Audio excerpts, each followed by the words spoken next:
crazy?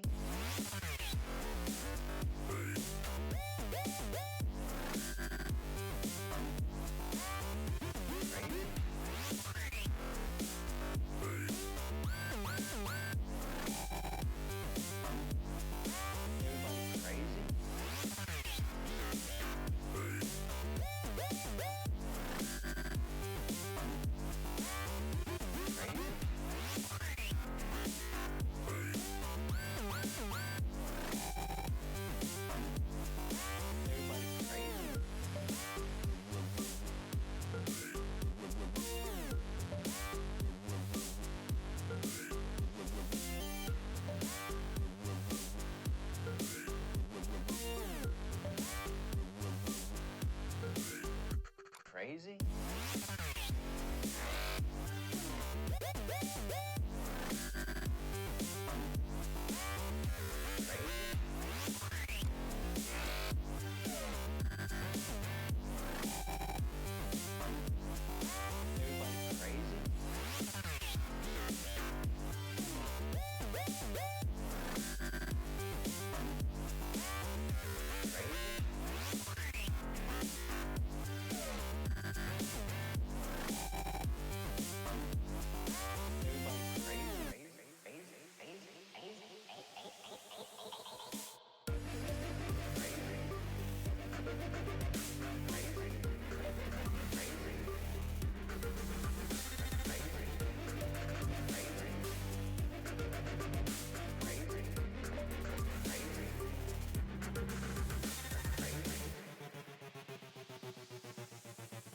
Everybody crazy.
Crazy?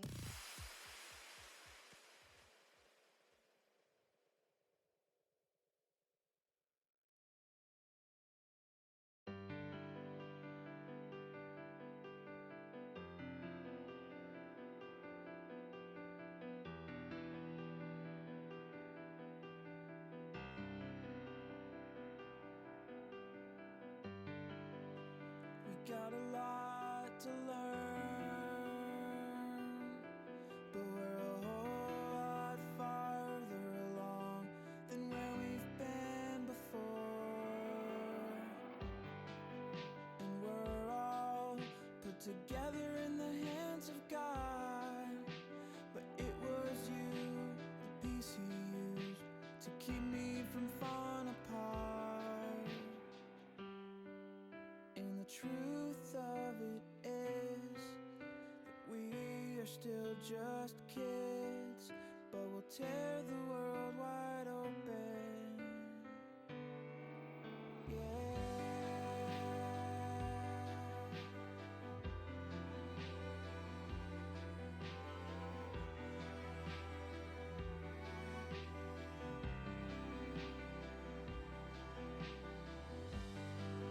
I drove all night.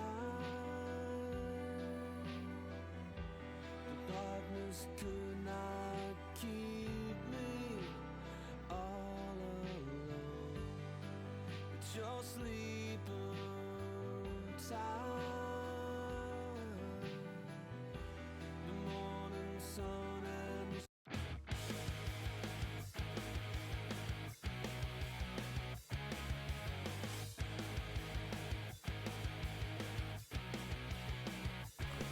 There we go.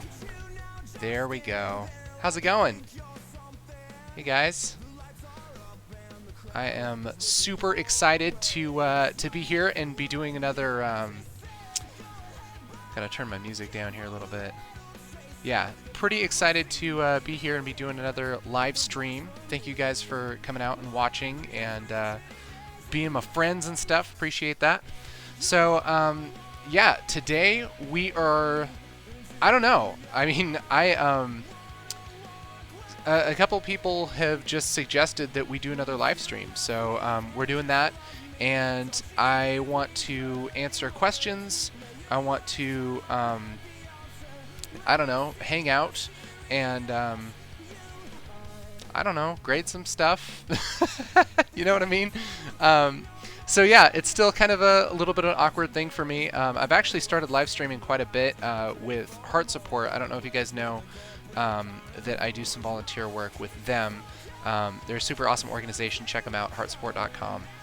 But yeah, for today, I just want to talk to you guys, and here's any questions you have about color grading, and I'll try and answer them to the best of my ability. And until then, we'll just kind of go through some stuff. I don't know.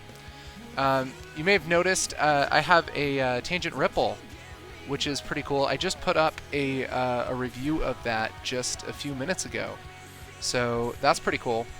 I really like it. It's definitely not like, you know, I probably wouldn't want to like grade a whole movie with this, because it is you need a little bit more control than you have. Although it works surprisingly well in Lumetri, which is pretty cool.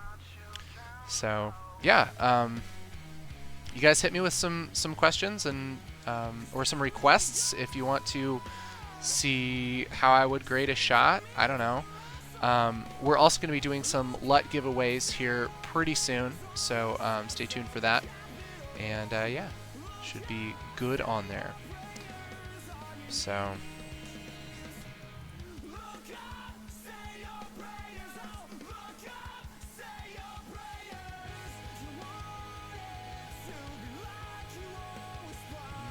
okay.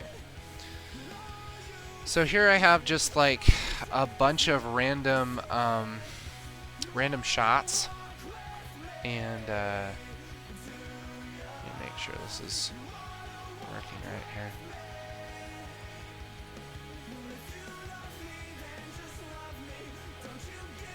I think my system's being weird. Give me just a second, you guys. Just a second.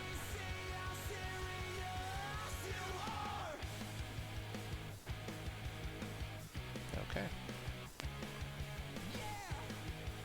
Ooh, I have low disk space. That's fun.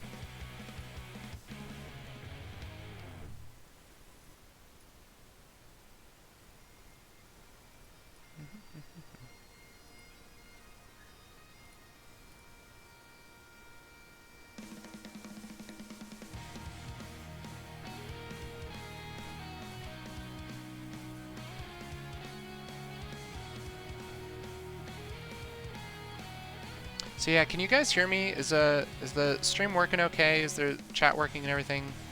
Is all of that functional? Alright. Wasim says, I'm on, let's do this. I agree, let's do it.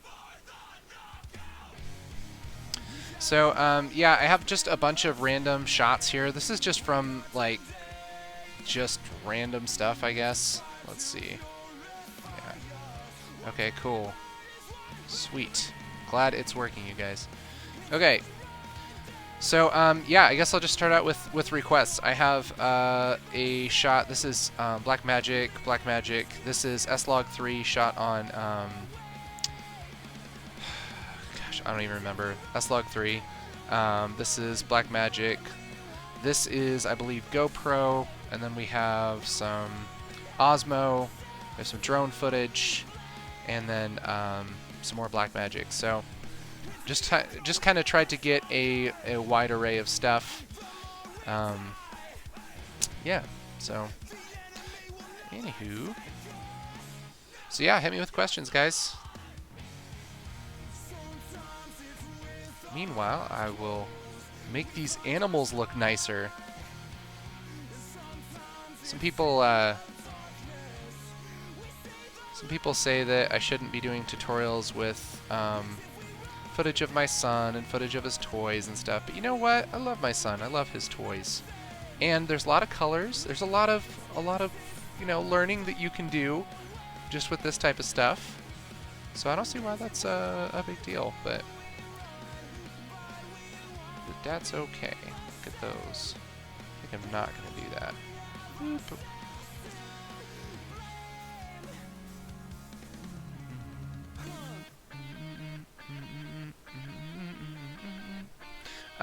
How long have I been color grading?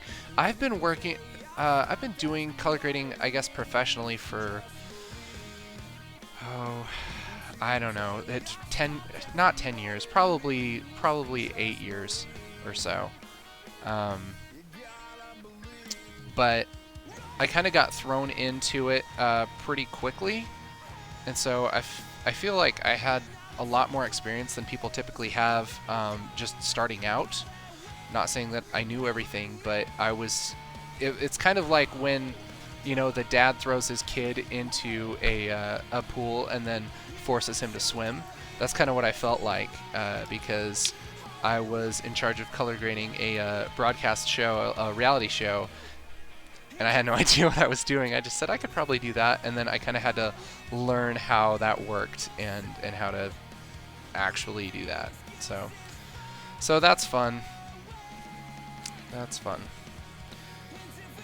So GoPro shot on which setting to begin with? Are you asking what setting that is? What? Let's find it here. I didn't actually shoot this one. This comes from one of you guys that contributed. I don't have the name in front of me right now. So if it's you, just shout it out. But this looks, I mean, it looks like ProTune flat. I don't know if any of the other settings are right or whatever, but we can start with that. Can I show some drone color grading and which settings you use most of the time? Not sure if there's a video, sorry if there is. There is a video, but we can still do that. That's not a big deal. What do you think about the new Lumetri color panel in the new CC version of Premiere? A good tool against Blackmagic DaVinci. The Lumetri color is freaking awesome. You can definitely grade a whole project with that. It's a little more awkward than, say, just doing everything in Resolve. But they added a new qualifier, actually, that I haven't played around with a lot, but I assume it's probably pretty good. And you can do quite a bit with Lumetri. It's pretty amazing. So, yeah. So, one thing I don't like, I don't know if you guys saw the other video yet, but one thing I don't like about the Ripple is that it doesn't have any way to control saturation in Resolve, which is like, you know, seems like I'm always adjusting saturation, so that kind of sucks. Let me bring the scopes up here so you guys can see them. Goodness, covers the other monitor. Here we go. You guys can see them. I'll just do one. Nope, I'll do two. Because, hey, it's a party. It's a party. I'm going to do 4x3. Scale them down a bit. So you can at least know something here. There we go. Hey, that's nice, right? That's nice. So, it's going okay. This is just kind of a normal grade, I guess. Yeah, something like that.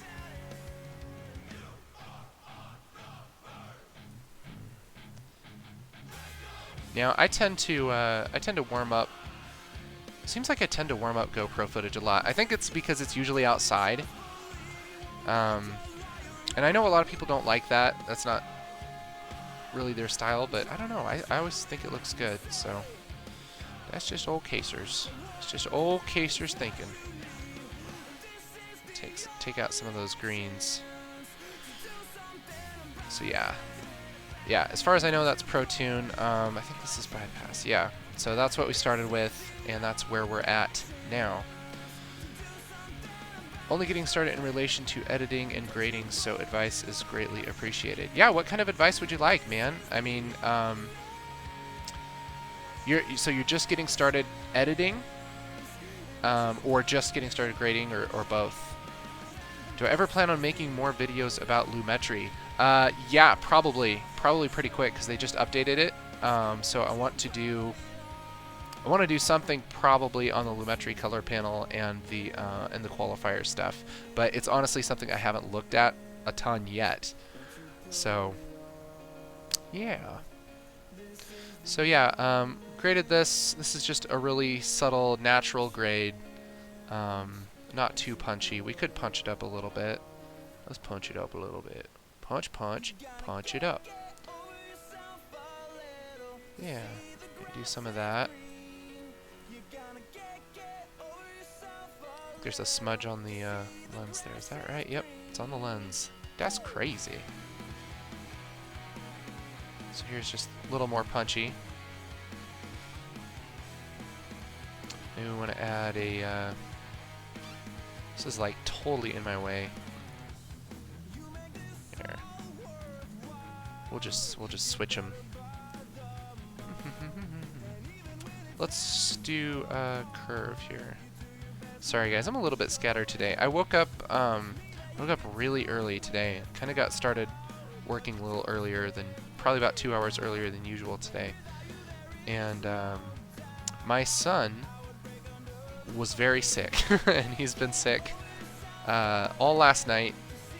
Lots of yucky, gross dad stories that I don't want to go into, but so that's what my morning's like. So I was a little bit scattered. So this is a curve, more punch, and this is a primary. So yeah, that's our basic grade. That's before and after. It always looks impressive when you go from, you know, log footage to graded footage. It almost always looks better, but you know, that's legit part of a colorist's job, is to make things look, you know, take them from log and make them look actually natural. So. Any tips on getting clips from 2 different cameras, example GoPro and Blackmagic, to look the same? I spent a lot of time and still have a hard time. Yeah, that's tricky. Let's see if I have something here that we can use that for.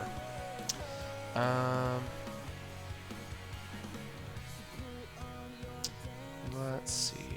Yeah, because I mean, I have to do that all the time. I have 2 shots. These are both on Blackmagic though, so they're pretty easy to match. But when it comes to a GoPro, let me think here. I want to think if I have something. Let me look on my computer here. Give me just a second, guys.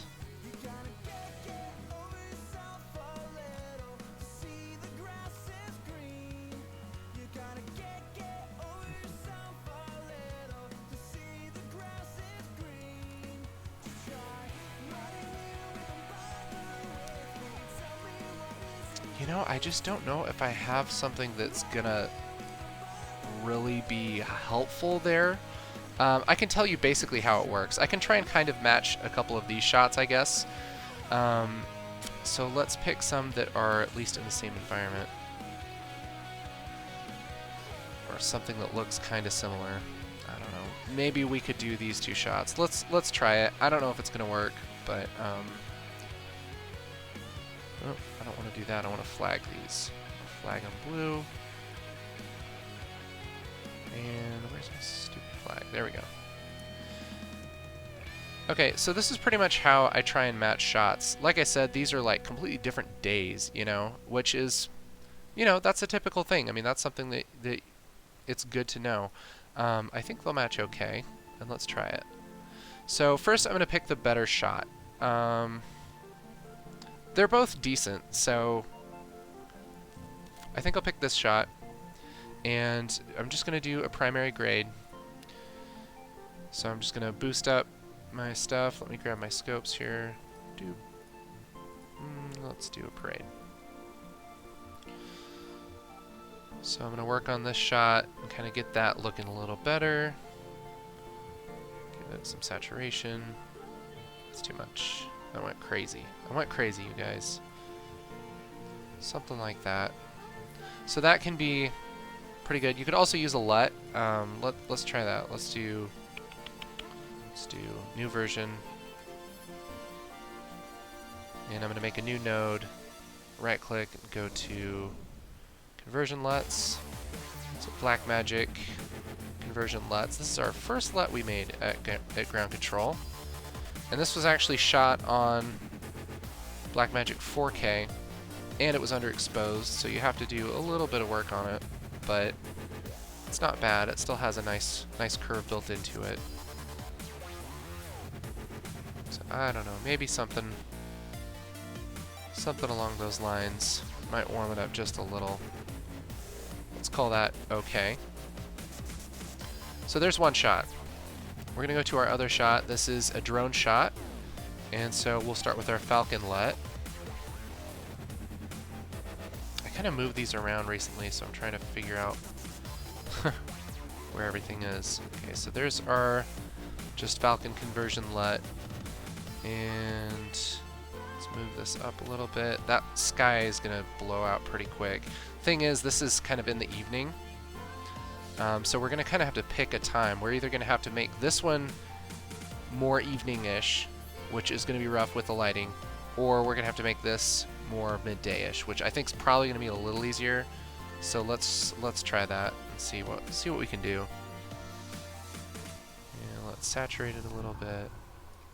All right, bring those blacks down a little.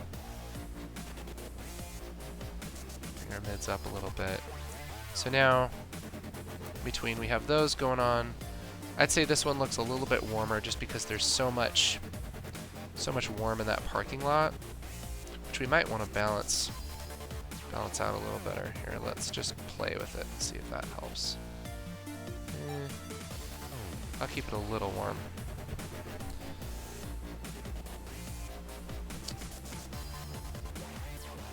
So I kind of just try and work on both shots to where I kind of think that they're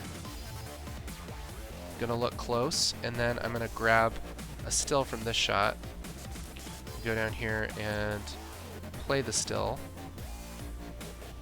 and see if I can at least make it seem like they're the same world. They're just such different shots. This like isn't the best way to consider it, but if we look at our scopes, we can at least match, like, are there actual blacks? Are there actual, bright whites and stuff? So the shot on the left is a lot brighter. The sky's brighter than everything. And so we should probably, let's see if it looks good by taking it down just a little bit. And then the blacks, let's bring up a little bit. And so it's kind of getting to a little bit closer. So like I said, that's not like a perfect way to do it. I really wish that I had like a GoPro and then something else, and then I could just match those shots, but I just don't have a great example with me right now. So if anybody does, you guys are welcome to like upload them, and I'll try and download it and play with it. But it's kind of the idea of getting these in the same world, so like this is where it was, that's where it is, and then that's, kind of, I know it's not the best, but that's kind of the idea, is trying to match the blacks, match the whites, and kind of switch in between them a bunch to try and figure out if they look like they're in the same world, which is like the trickiest part of color grading, obviously. So let's see.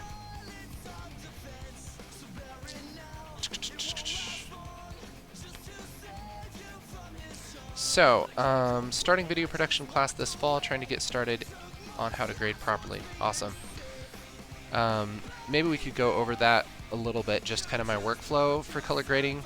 I don't know if that'd be helpful for you guys, or if that's boring, you don't want to do that. Let me know.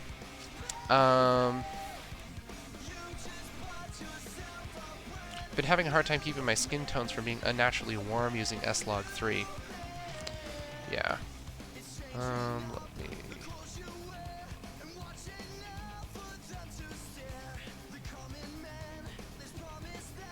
So what happens when you open S-Log3, like,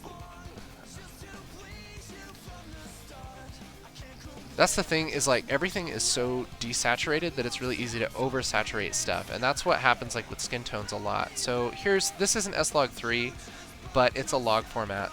So let's just see how this looks here.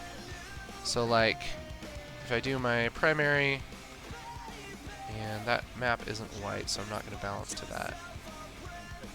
And then bring my saturation up. And find my other...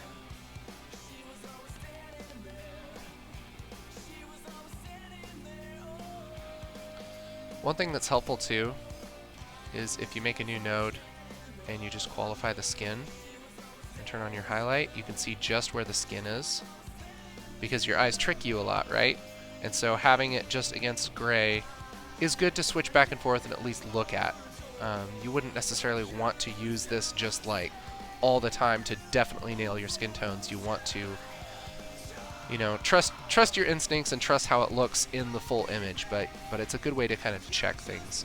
And so these skin tones, like for normal, might be just a little crazy. And so we might bring them down just a little bit.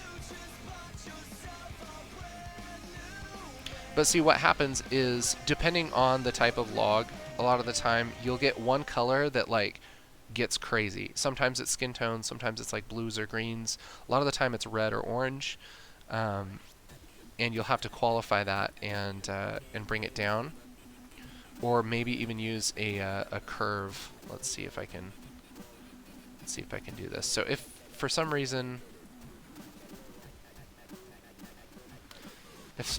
we wanted everything else just really punchy, right? But we didn't want her skin tones so punchy, we could do something like make a curve, like a hue versus saturation curve, and kind of bring that down in her skin tones. And sometimes some shots you just have to do stuff like that. It's not cheating. It's not that you're not doing it right. It feels like it should just work, but sometimes it doesn't. And so doing that doesn't look as crazy anymore because I took her skin tones down. And those are like one of those things that we see all the time. And when you see something all the time, you know it should look a certain way. Like grass is one of those things. Skies is one of those things. People's skin is a big thing. And so let's see if I can. So now it looks way too saturated, right? But now it looks fine. And the thing is, a lot of this saturation is the same. It's just her skin tone's taken down. So pretty interesting. Pretty interesting. Okay. I'm gonna try and catch up on chat, you guys. I kind of go on tangents talking for a while. So cool. Okay. Can I show some drone color grading and which settings you use most of the time? Oh, that's right. Yes, we do have a video, but I can go over that in a little bit here.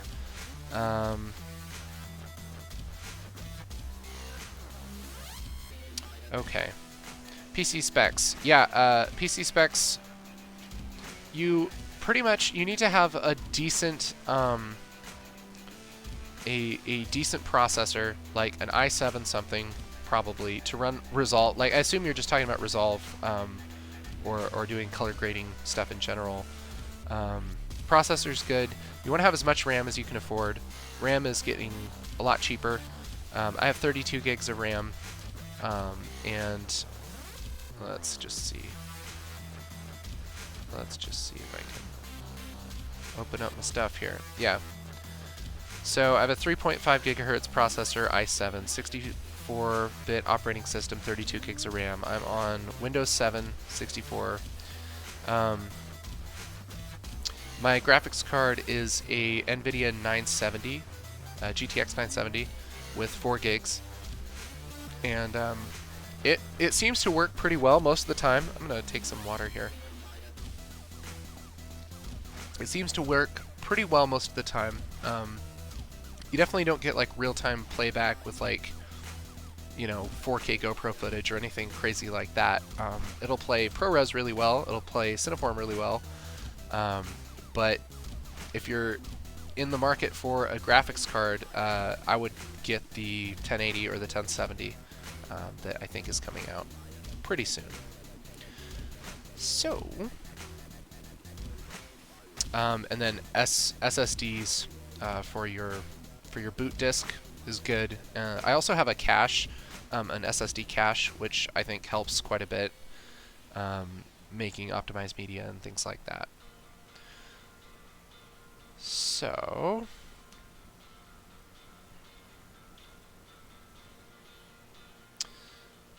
any recommendations on workflow, footage matching, etc. Anything is cool. I'll watch and learn. Aw, okay. We'll get into that in a second. Let me just make sure there isn't any other quick questions. I can send some GoPro shots. Yes, send them to info@groundcontrolcolor.com. That'll work, and I should be able to get that. Let me know once you've sent that, and then I'll try and open it up and do it. What do you think of the Impulse LUTs? Is it good? What's the best way to use it? So I have only played with the Impulse LUTs just a little bit. The whole idea of them, as far as I understand, is that you convert whatever type of camera you have to this log format, which then you can convert to something else and do your grade from that. Some people like working that way. That's awesome. I don't understand why you would want to work that way. But you know, I'm biased. You know, let's be honest here. I mean, I own a LUT company that, you know, is kind of competing with Impulse LUTs. But honestly, I wouldn't use that for my workflow because I like to bring stuff into Rec 709 and kind of match them while I do that. It just seems like an extra step for me to convert it to some kind of arbitrary log and then grade that. You know, it's kind of weird. It's kind of like our LUTs that move an image to Rec 709. It's kind of the same idea. It's just like you're skipping a step. So anyway, call me biased if you want. That's kind of my opinion on those, since you asked.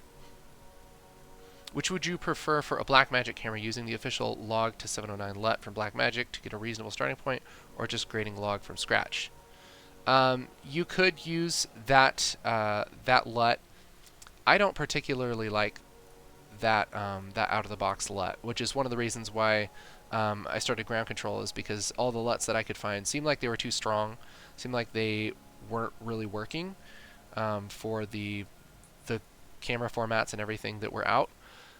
So I would recommend, I mean, honestly, there isn't a better or a worse way. You can totally do it with the LUT in Resolve and it would work fine. You can use a ground control LUT and it would work fine, or you can just do it yourself and it would work fine.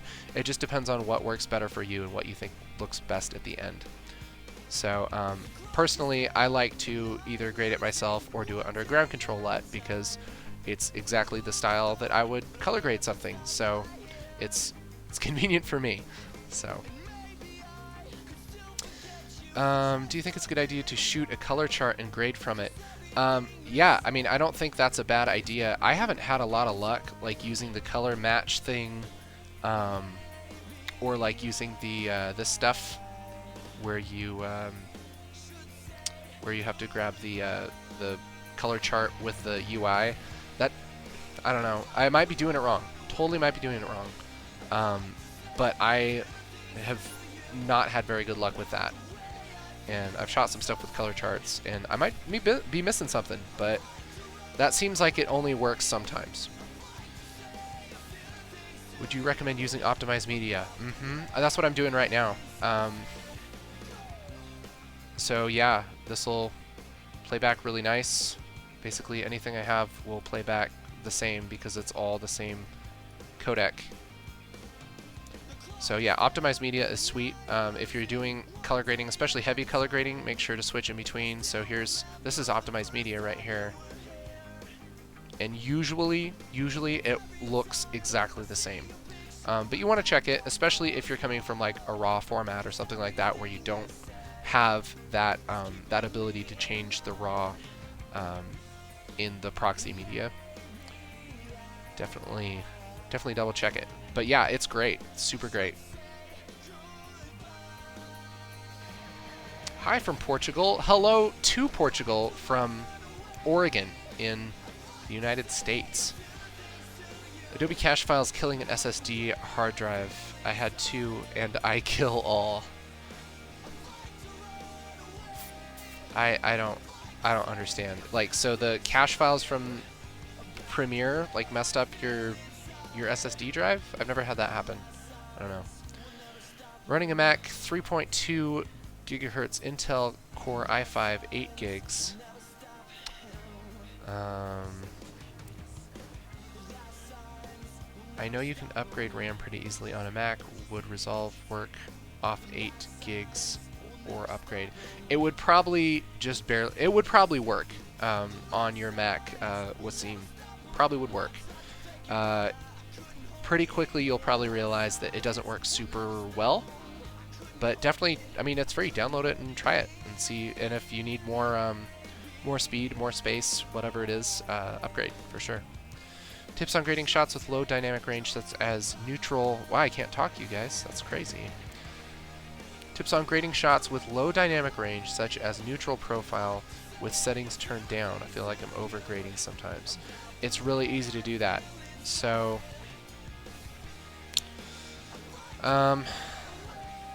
let me see if I can find something that,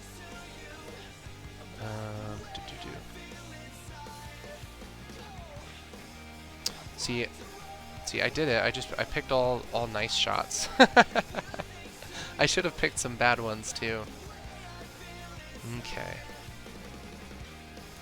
Let's see here.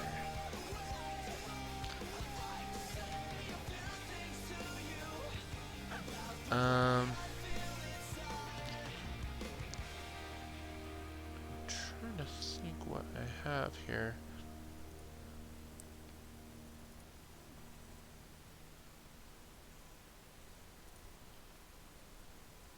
Big thanks to these people for sending out some awesome stuff. So all this has really good, you know, has pretty good dynamic range. I'm sorry, guys. I'm trying to think if I have anything else. I do have, let me find this here.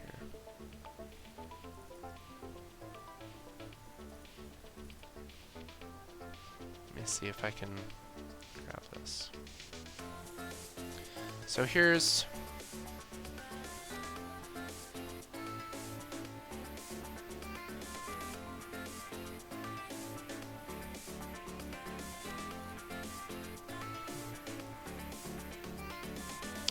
trying not to lock up my whole system here.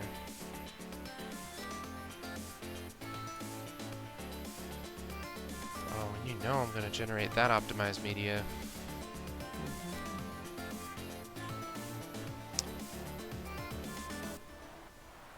Is it already done? Is that a thing?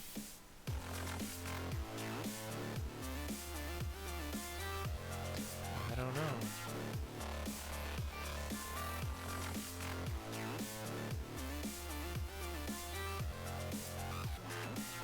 There we go. Okay, so here's a shot from Osmo. And as you can see, I mean, it's pretty bright. It's kind of clipping this stuff right here, and really my tip is gonna be that you don't want to. It's just hard because if you're trying to mix it with another camera, like a camera with good dynamic range, it's really hard to make it look good. You kind of have to bring the other camera down to that level and kind of make it look a little worse. But really, you got to expose for your subject anytime that you have a camera with less dynamic range, and that's the same thing for color grading. You know, you got to You got to grade for your subject too. If you have to choose between, you know, blowing out that sky and, you know, crushing the blacks or whatever, try and do it for your subject. For this one, it was really hard just because a lot of this is clipped, and you really can't do a lot with it in post. And so you can, you know, you can kind of stylize it, I guess, and kind of have it have the like brighter highlights and change your other footage to look that way. But yeah, I don't know. I hope that answers some kind of question. But yeah, overgrading is really easy to do. That's something it seems like I tend to undergrade a lot of the time.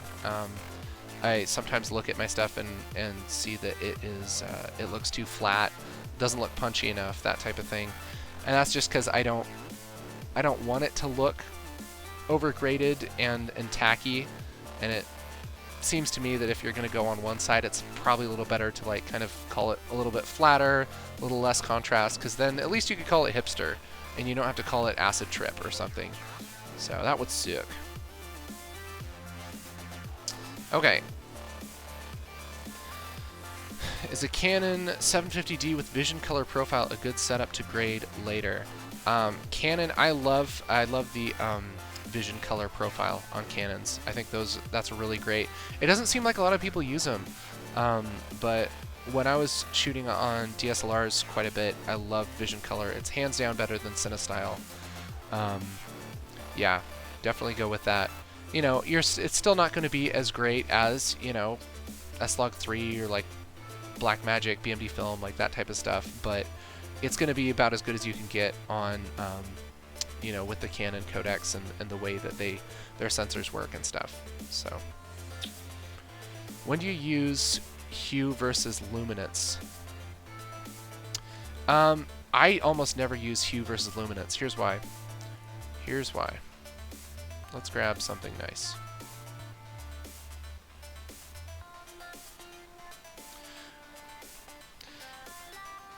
I'm gonna switch over to hue versus luminance here, and let's do a grade on this real quick. All right, something really quick.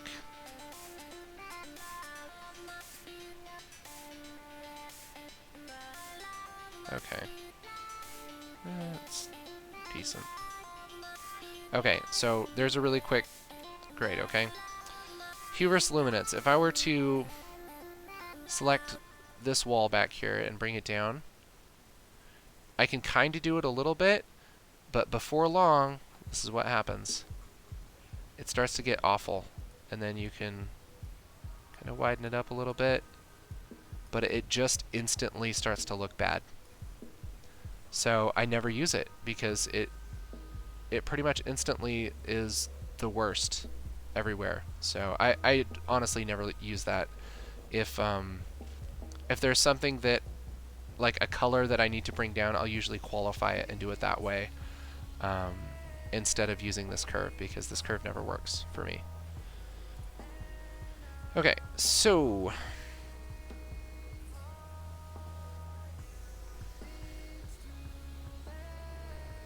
I got 2 OCZ Vertex drive. A number of write cycles on this drive is too low. One is working for 6 months, and the second for 9 months.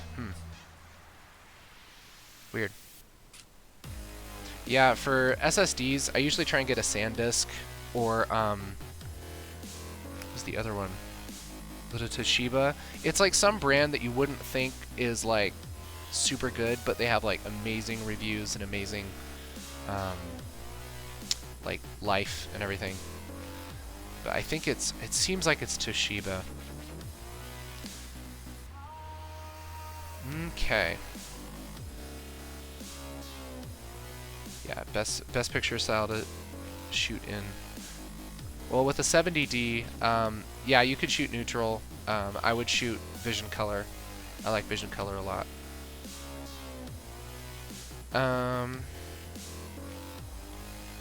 Is there a recommended way to calibrate displays for true color? Yeah, what you should do if you are Uber Pro, what you should do is get a Super Pro monitor and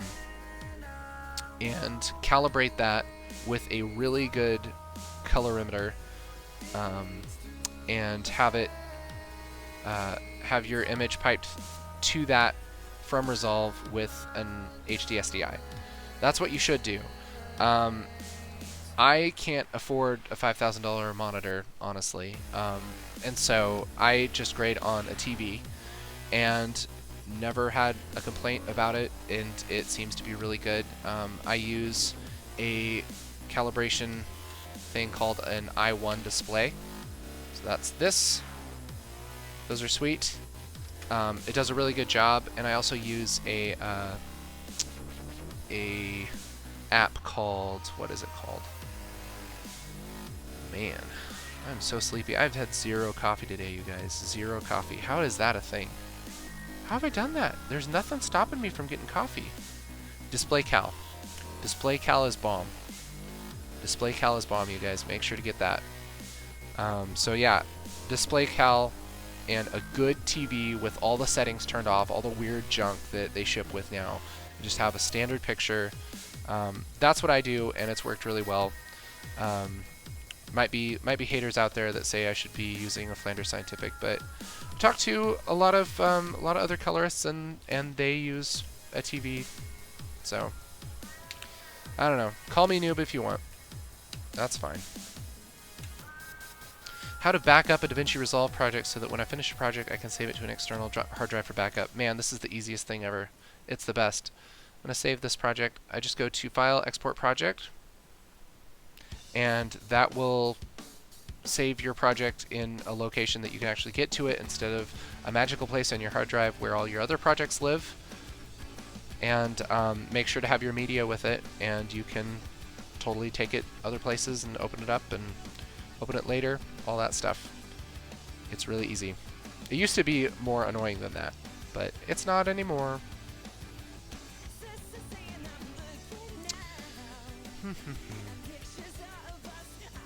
So how would you recommend for me to start grading from that vision color profile? First I import, then open up in Premiere, and later slap a LUT on it. Yeah, I mean, it's just like any log profile. I mean, you can, I have a LUT that I made for that a while back, that I just haven't, like, not a lot of people ask for that profile. It doesn't mean it's bad, it's just, I think it's just people don't know about it. Yeah, so there's LUTs you could put on there. I think Vision Color has a LUT that you can put on there, which is decent. But yeah, just grade it like normal, like you would any log format. Okay. How do you protect from oversaturation? Saturation is the hardest thing ever, you guys. The thing that I try and do, so if I bring up my vector scope here, here's kind of what I go by. Just make this really big so we can see it. And I'll make sure that my stuff is bright enough. So this is a shot with these skin tones. Like I said, skin tones are like the most important thing. And your skin tones in a normal situation are never going to be more than like halfway to this R. So this is 0 saturation. This is like fully crazy. It's a light. It's a red light. And so it's never going to be more than half. It's usually a little under half, and that's pretty good saturation for skin tones. That's kind of my rule of thumb. But it's kind of one of those things where it depends on your shot, depends on the lighting, depends on tons of stuff. Also, saturation, it's not just saturation, it's related to how bright it is too. Because you can have something that's really bright and more saturated, and it won't look as saturated. And then the other way, if it's darker and less saturated, it'll look more saturated. It's kind of weird. And so there's not like a really hard and fast rule, but I kind of go by the vector scope thing, and then I look at it on a calibrated monitor by eye, and then look at it on, you know, other stuff. Look at it on an iPad, look at it on grandma's computer, all that stuff. And if it's something that you you're really unsure of, test it out on a bunch of different screens and see what you think. That's my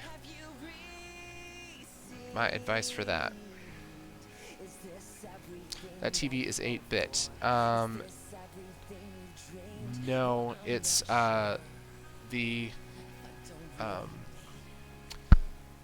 it should be 10-bit as far as I know. Should be. I was using Vision Color Profile for my Canon 700D, but the skin tone became reddish and not that natural. Why did you say Vision Color is better than CineStyle? Vision Color is a lot better for the oranges. CineStyle, you almost always have to color. You have to qualify things that are orange, things that are like yellow, like anything that's somewhat bright orange or yellow. You always have to qualify and bring down for CineStyle, in my experience, which sucks and it takes forever. And so Vision Color is better for that. It's also there's a tiny bit more dynamic range. It looks better in the highlights. It also has a little bit, just a little bit clearer shadows, like less noisy shadows. There's all sorts of good things about Vision Color. It's just hands down better. You know, and every picture style kind of has different caveats, you know, and if you're getting oversaturated skin tones, you might have to qualify them, depending on your lighting, depending on your background, all that stuff. So, oh, how do you kill DL Watson? You just murder him. You just take it. Everyone's like, what is happening? What is happening? My friend DL Watson is on chat. He's a great guy. He is the executive producer of Graveyard Cars, which I used to do color for. So that's pretty cool. And he's doing an awesome job. Super cool guy. Make sure to go check out his YouTube. That would be sweet.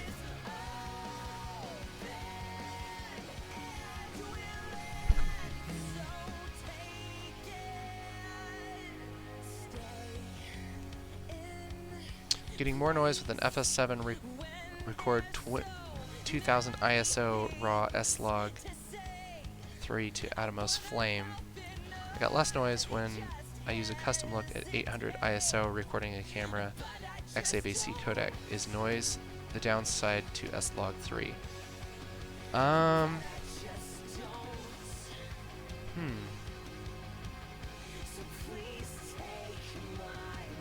Well, I know that, I'm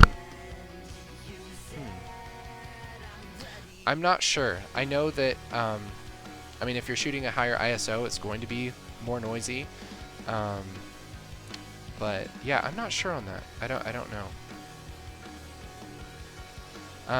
Do I ever use Film Convert inside of DaVinci? And if yes, what is your workflow? No, I don't really use Film Convert. I've opened it a little bit. I know a lot of people really like it. It's really nice. But yeah, I just haven't ever bought it, haven't really played with it that much, other than just a little. So.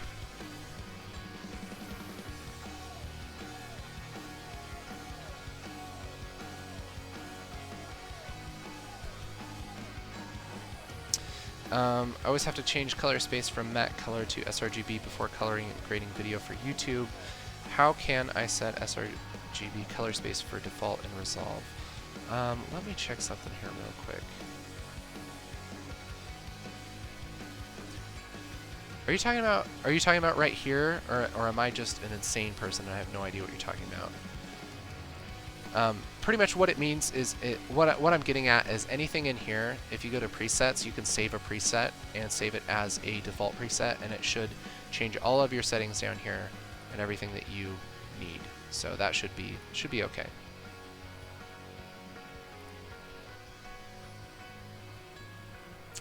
Sweet. Sweet, sweet.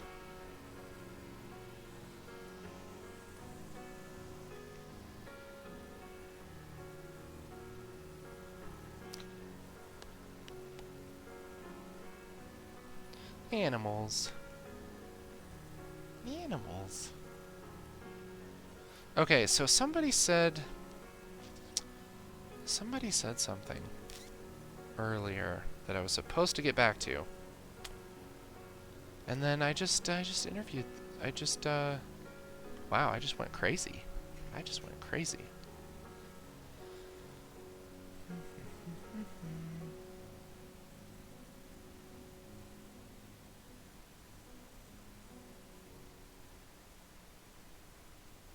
Oh, tips for workflow and stuff. That's what it was. That's what it was. Okay, so I love nerding out about workflow and stuff, you guys. So you'll probably have to stop me at some point. One of the main things that you need to be really good about. I'm gonna change the song because I'm all distracted.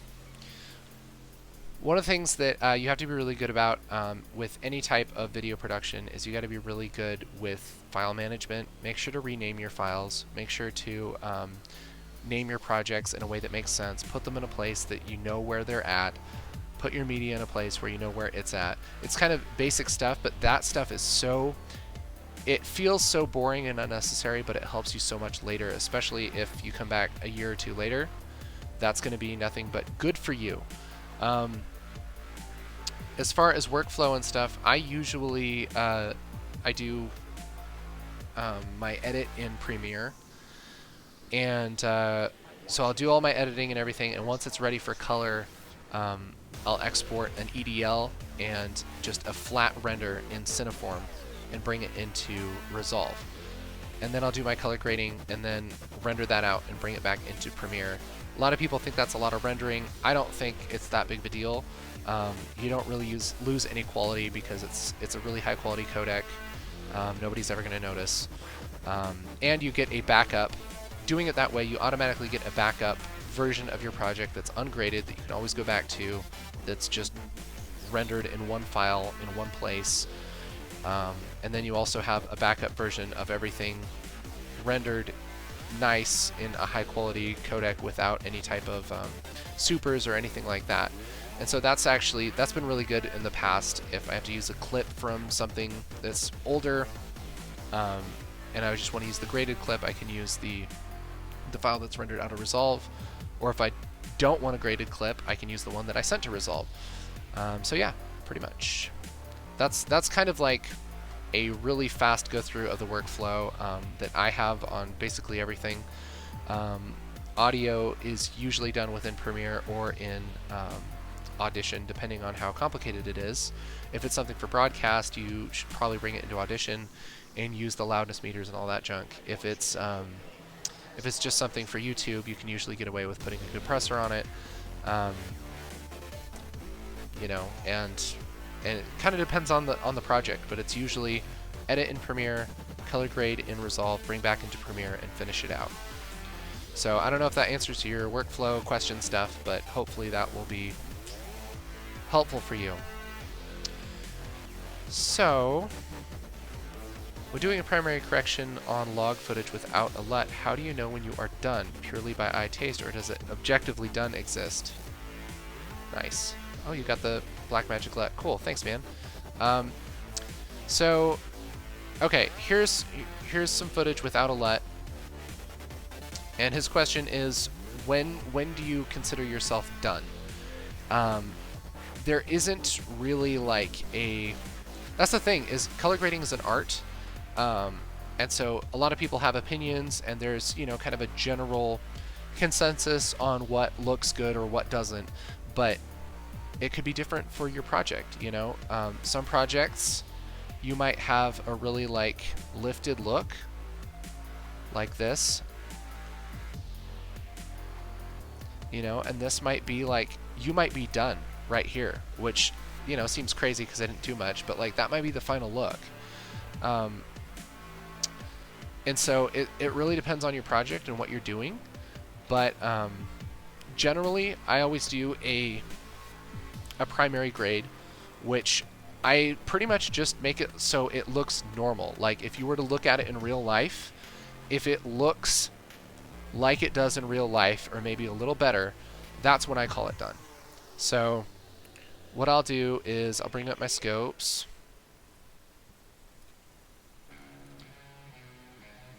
And in this first node,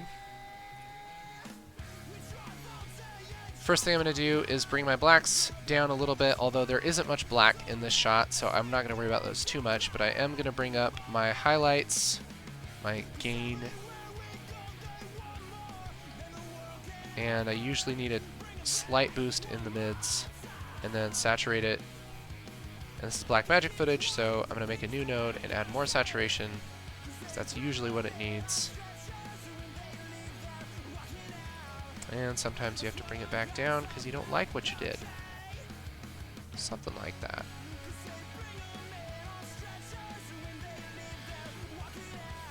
And so here's where we were. Here's where we are now, and it's just, it's normal. It doesn't have any like color cast or anything. You want to adjust color casts if they're there, but this was shot with pretty good white balance, and you know, you fix the exposure, fix the saturation, and make it look normal. And it's the same for every type of camera format ever. That's what you do. And once you have that, that's your primary grade. And so those two nodes are my primary. And the reason I had to do two nodes again is because you can only go up to 100 saturation, and you usually need more for Blackmagic footage. So this is just saturation.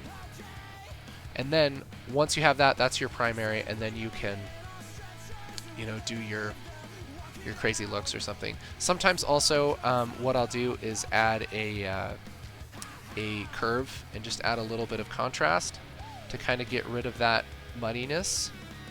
Just a slight curve like that. So it's really subtle, but it kind of makes it look a little bit more punchy without just like going crazy. You know what I mean? Somebody commented on one of my videos that I say I'm not going to go crazy in every single video. And that's true, because I don't want to. I don't want to go crazy in every single video. So. Cool. Thank you so much for that bit right there. Cleared my thinking on this topic. Sweet. That's great. Is it right if I said film LUT like film convert or impulse, mainly using hue versus hue for its making? Gosh, I don't know.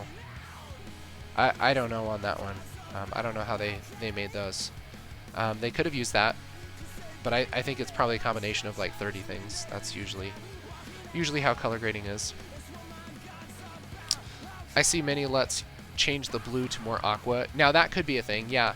If there's yeah, there could be a LUT that changes the hues. That could totally be a thing. Yep. What's the difference between saturation in tab 1 and color boost in tab 2? Ooh. Okay. This is cool. This is cool, and I hope that I actually understand this right, so I don't lead you all astray. Let's try and find a good shot.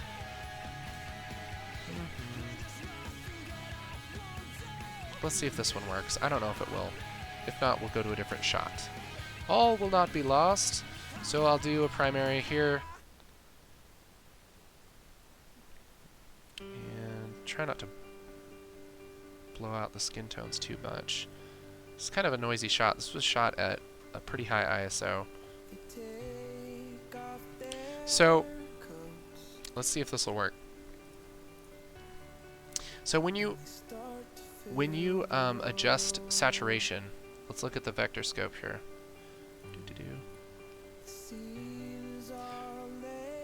If you bring that saturation up, you see that whole scope grows, right? That's because everything all the way across everything, even the shadows, the highlights, everything, all the different colors, all the saturation levels and everything are being boosted all at once. So that's saturation. When you switch over to color boost, let's see, I'm going to take that down. When you switch to color, oh gosh, not going to do that. Let's do 50, right? That's where it's supposed to be. When you go to color boost, it's, yeah, and it's hard to see on this one, but the color boost, basically, it boosts things that are less saturated. So, maybe we should do, maybe we can kind of fake this here.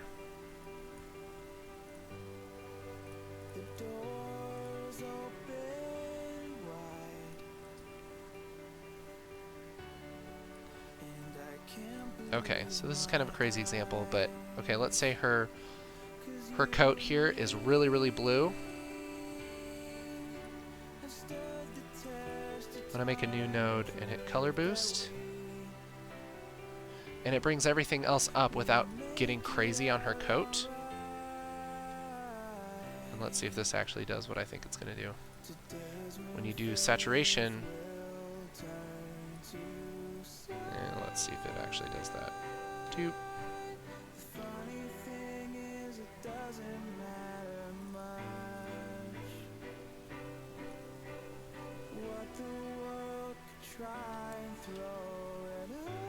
So that's interesting. So this one's color boost. Yeah, okay. So this is color boost, and this is saturation. So saturation is bringing everything up, no matter what level it is, and color boost is boosting more of the desaturated things. And so these desaturated shadows really get punched up. So depending on your shot, that could be a good thing or a bad thing. If you have something that's just crazy bright, like something orange or whatever, and you want to bring up other stuff, color boost might be a really good thing. If you want to bring everything up and not like saturate your desaturated stuff, you might just want to use saturation. I almost always use saturation just because it's easier for me to understand. And I don't have to be thinking about like, oh, well, this is just boosting the less saturated parts. It's kind of weird. So as far as I know, that is the difference to that.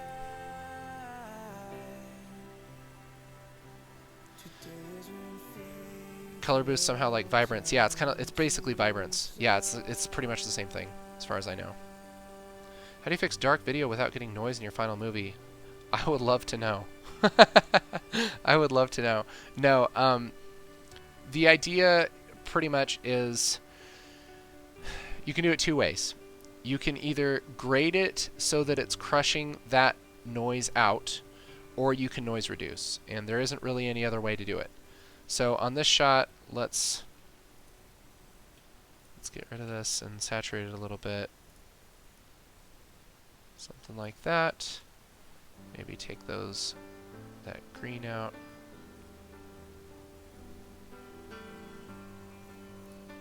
Let's switch this. Okay. So here I have somewhat noisy video. It's not the worst, but it's not great. Okay? I have two options here. I can either do something like a curve and bring that down so that you don't notice it as much, and I can kind of boost the brighter stuff. I can either do it that way, which looks okay. For this shot, it happens to work okay. Or, if I don't want to crush those blacks, I can noise reduce it, which hopefully I can do this without crashing everything, and running the screen recording program. So I use Neat Video, just because I like it. It seems like it's fast and I understand it. And there's the difference. So here's with, let's do actual size. Here's with Neat Video, and here's without. So I don't know if you can tell on stream, but it helps quite a bit. I'll zoom in so make sure you can tell. So here's no noise reduction, and here's with the noise reduction. So it makes a really big difference if you do noise reduction well. There's also noise reduction in the paid version of DaVinci Resolve, Resolve Studio, which I've heard works well, and I've used it a couple times, and it has worked well. But I won't say that I understand it a lot. I understand Neat Video a lot better. So I usually use Neat Video. Anytime you do noise reduction, it's crazy hard on your system. It takes forever to render. It doesn't play back. It's the worst. It's pretty much the worst. So that would be a reason not to use noise reduction. But if you can afford the time, the render time, all of that stuff, it might be the better way to go. I'm 8. Why did I join this? I don't know. Makes sure the color boost saturation info makes sense in the noggin. Good! I like when things make sense in the noggin. It's the best. It's just the best. So yeah, this is fun, guys. Thanks for your questions and stuff. This is cool. Appreciate it. Let's do a LUT giveaway, shall we? Right? Right? We should give away some free stuff, right? I think so. Deal Watson likes eggnog, so that's good.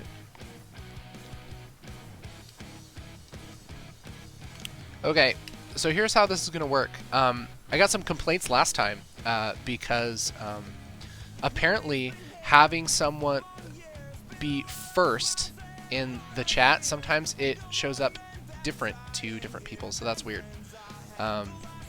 So here's what we're going to do. I'm going to say a word, and you type it in chat.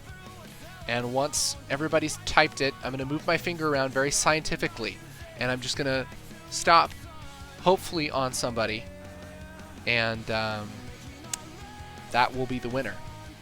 So there's probably a better way to do this, but I'm in charge, so I don't care. That's how we're doing it. Sound good? Cool. Okay, so if you want a free LUT pack of your choice, okay, from groundcontrolcolor.com, if you want one of those, type the word piggy, P-I-G-G-Y, in chat right now, and if you do that, you will be entered to win, and I will scientifically pick a winner in a couple minutes here. Piggy!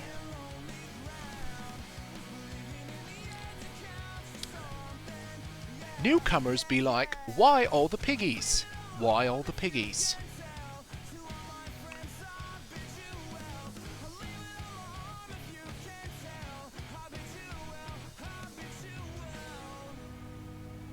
Oh man, I thought that one said John Lasseter. I was gonna lose my mind. It's like John Lasseter from Pixar. Anyway.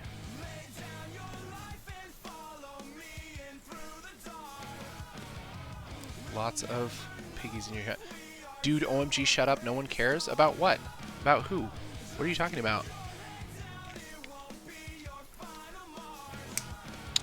Haters. Okay. Stop it. Stop putting stuff on the chat. Now I will very scientifically pick a winner. Wait for everyone to actually stop because of the delay. How many times can we say piggy? We could probably say it plenty. Or are you actually asking me? I don't know. Everybody cheated. Everybody said it a bunch of times, so whatever. Alright, I'm going to pick a winner. Here we go.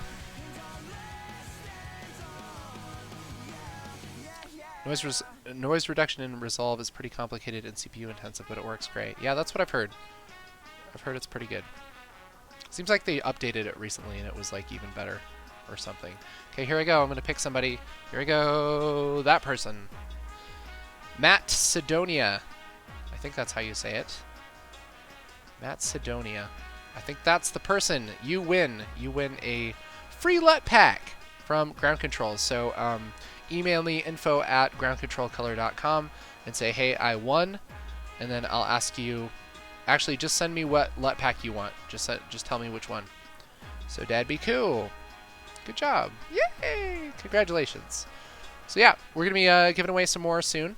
But until then, what else you guys want to talk about? What else you want to see me grade or whatever? I'm sorry, I'm a nerd. I'm a nerd. And look, there's a piggy here too. It's great.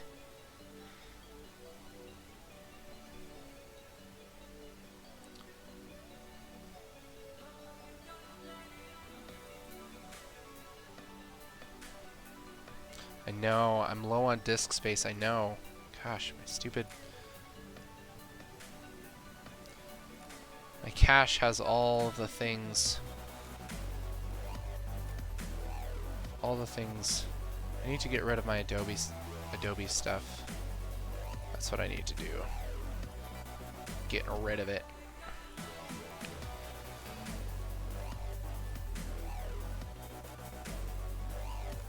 Is that really all from Resolve? No, it's not. It's not from Resolve, you punk.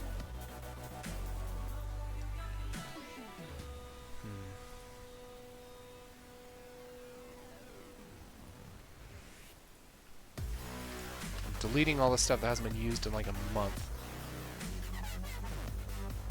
Should help, right? That should help, right? Grade some anamorphic stuff. I wish I had some anamorphic stuff. I would grade it.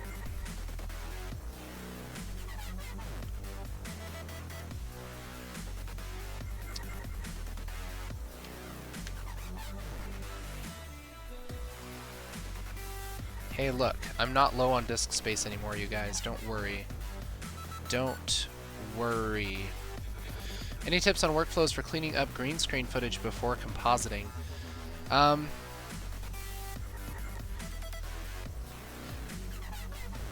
I don't know. I honestly haven't done a lot of green screen stuff, so okay. There's apparently a truck outside honking its horn, so that's fun. I haven't done a lot of green screen stuff, so I'm not sure what you would do on that other than maybe just do a primary grade on it to kind of get the saturation and everything if you shot in a log format. Yeah. Grading panel in the camera window, is that the $350 one? Yes, it is. It is. I thought I would just put it on camera because I know it's a kind of a newish thing. I think it's pretty sweet. Yeah, definitely. Yeah, definitely could be improved a little bit, but I'll check the. I'll show you guys. This is cool. This is my favorite part of it. Is how it works in Premiere.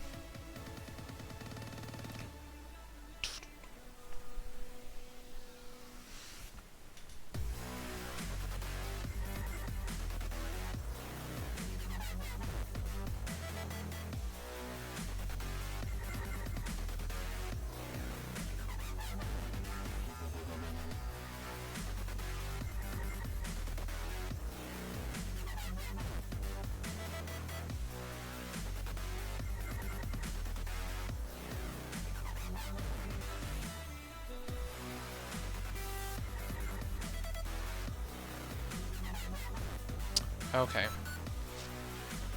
So, let's see here. I'll just open this thing.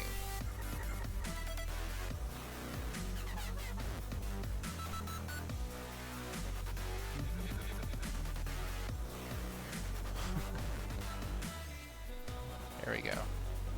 Same footage. Let's... Sorry, I'm gonna grab my workspace here. Okay. So this is cool. So the way this works in Lumetri is pretty sweet. You don't even have to have the Lumetri panel open, but if you have a clip selected, you can just start working on it. And it's pretty responsive, pretty nice. The hue wheel things, it takes a lot of moving to actually get anything to happen, which I know you can adjust. I just haven't adjusted that yet, but by default, it takes a lot. The thing that I really love about it, though, is you can map these to be different things, and so you can have the buttons be keyboard shortcuts or whatever. But what's super sweet is, you know, you do your like basic grade or whatever, you can map these things to specific things in the Lumetri panel. And so if I hold down A, I can adjust the exposure with my gamma thing here, and then I can adjust my saturation with this one. So that's really sweet. That's something that you can't do in Resolve. And I think that's the freaking coolest thing ever. So yeah, you can't do it in Resolve because Resolve like locks down your controls and stuff, and just kind of does what they want. So, which makes sense because Blackmagic probably wants you to kind of buy their Surface, but it's still not as cool for those little guys that can't afford $30K Surface stuff. You know what I mean? Know what I mean?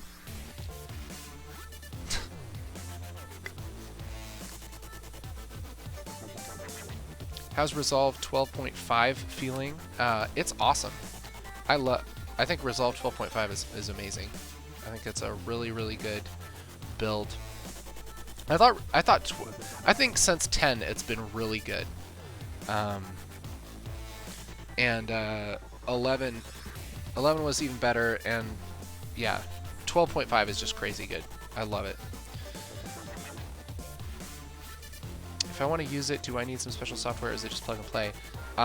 You have to get the tangent mapper, or the tangent utility thing, which is for free from their website. It takes like 10 seconds to install. It's really easy. I don't even know if you need that for use in Resolve. You might not, but I think you do. But it's really easy. Like, all I did was go up to Preferences, under Control Panels, and just click Element, because this is kind of the TK panel from the Element. It's like the same thing, basically. So, yeah. Are you using any Blackmagic capture card? No, I'm using a Blackmagic mini monitor for the monitor, but not a capture card. Name of the yeah, that's a tangent ripple. Violet or UV light? That's a rough time. That's a rough time. Like I said, I don't necessarily have an example just right off the bat here. A lot of the time, I mean, it'll get it makes your video more hazy. Sometimes it makes it kind of magenta-ish, and so you just have to counteract that. If your video looks hazy from UV or from anything, it's like, let's say that this was graded but it was still hazy. Adding a contrast curve like this helps a lot to kind of dehaze things. So that's just a tip, and then you have to adjust it to actually look good and stuff, but that's the idea. That's the idea. Yeah, still using 12, but go to 12.5. Yeah, I would totally go to 12.5. I haven't seen any problems in 12.5 that weren't in 12 already. So.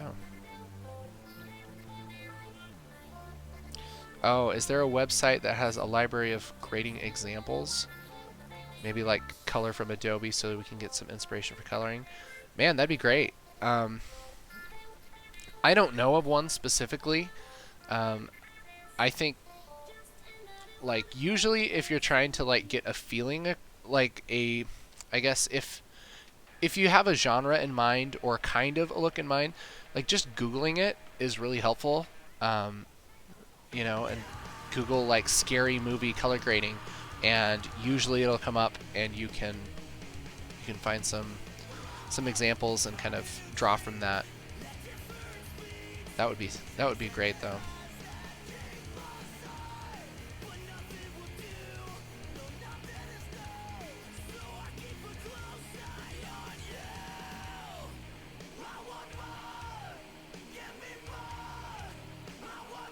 Footage with infrared pollution. Yeah, you're talking about like when you put like too much ND on. I think that's kind of, yeah, you get some. I'm trying to think of, because I've dealt with that before, and I'm trying to think of how I messed with that.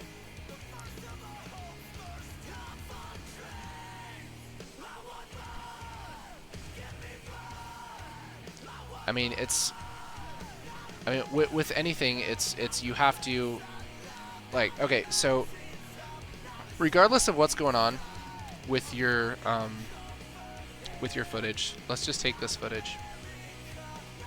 This was this has like these things on the edge because it was shooting through a little I can't talk. I'm gonna take a drink of water because I just am drunk, apparently.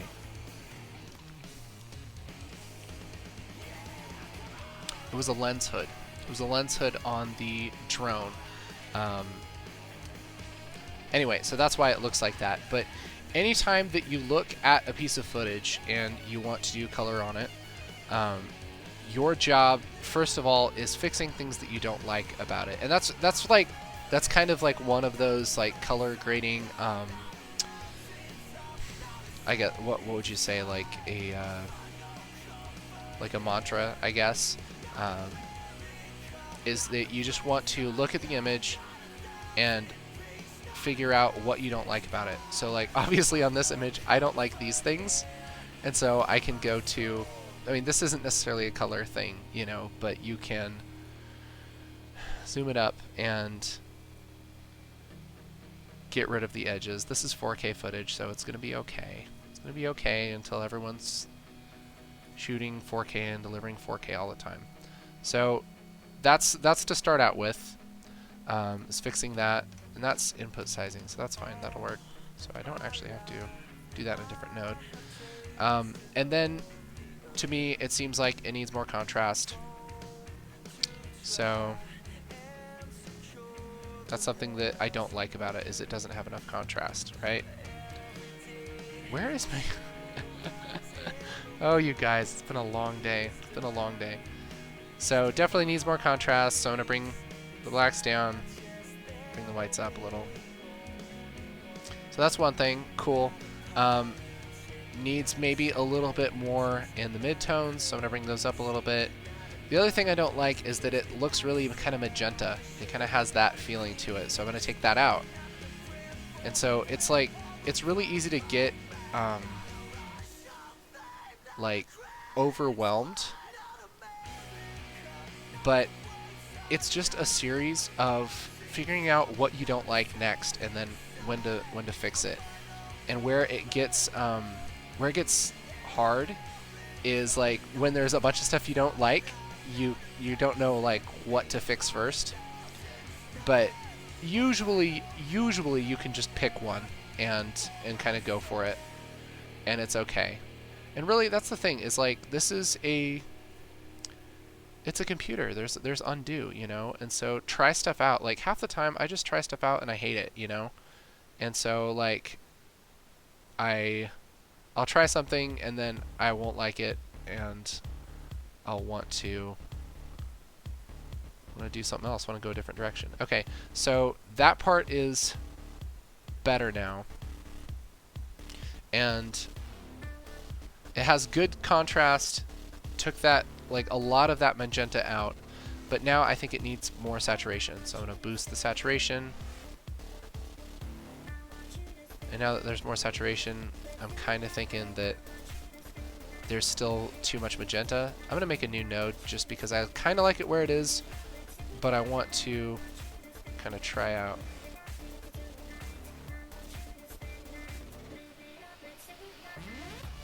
So yeah, maybe something like that. A little better. So here's where we were. Here's where we are now. Just taking a little bit of that purple out. And so now I'm kind of at a point where I'm like, okay, this is pretty good. You know, I kind of like it right here. And that's kind of where I would usually call my primary done.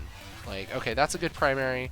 And then once I know what everything else is going to look like, then I can go through and tweak it and, you know, adjust it for either the time of day or the type of lighting or the other shots around it, all of that stuff.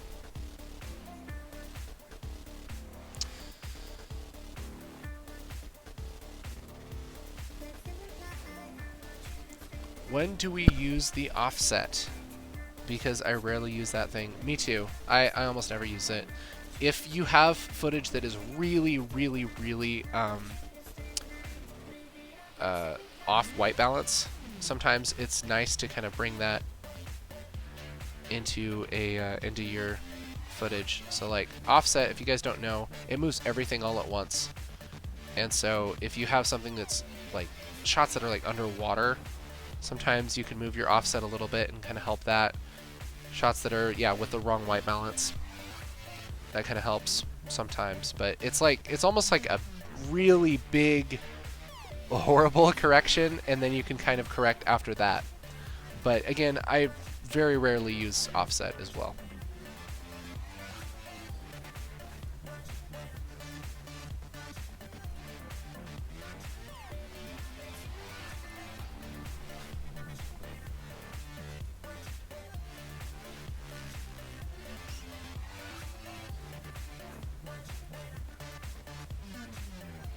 Show me some rain LUT color grading. All right. So here's our primary up there. Again, it's okay if your primary is 3 nodes, you guys. It doesn't have to be in 1 node. You can use nodes however you want. It doesn't matter.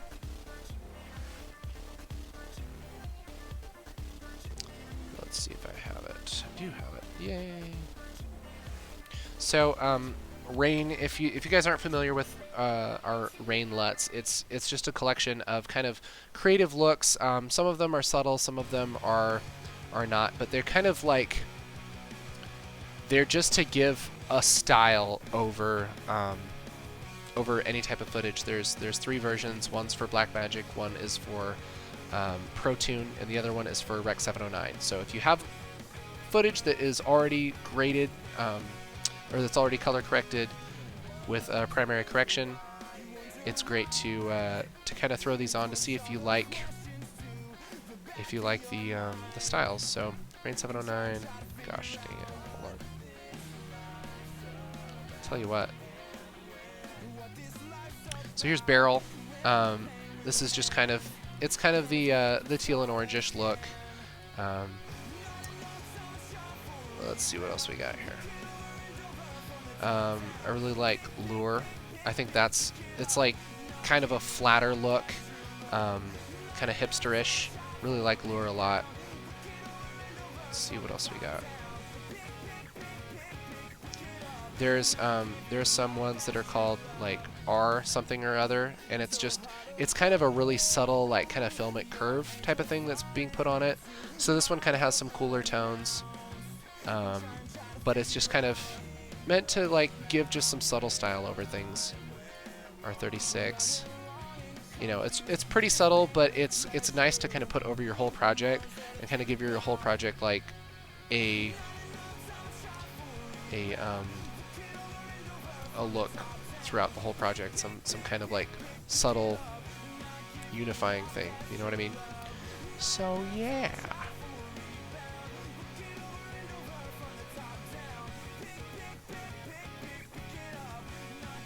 Okay, nice to watch your stream. I'm going to sleep. In Poland, it's almost 1 a.m. See you next time. Thanks for watching, man. Yeah, see ya. Hope you sleep well. It's 3:30 where I'm at. 3:30 p.m. So yeah, that's a rain LUT. Those are like some of my favorite LUTs, you guys. I really like those. I know I'm biased, but whatever. Can I make an example on how to use parallel nodes? Sure. Sure. Let's look. So, like you know how I was saying earlier, you can use nodes however you want. That's still totally a thing.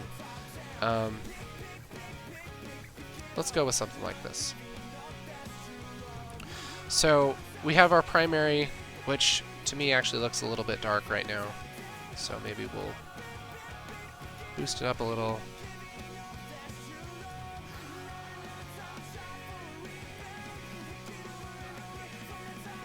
Okay, so there's our primary, and let's label this.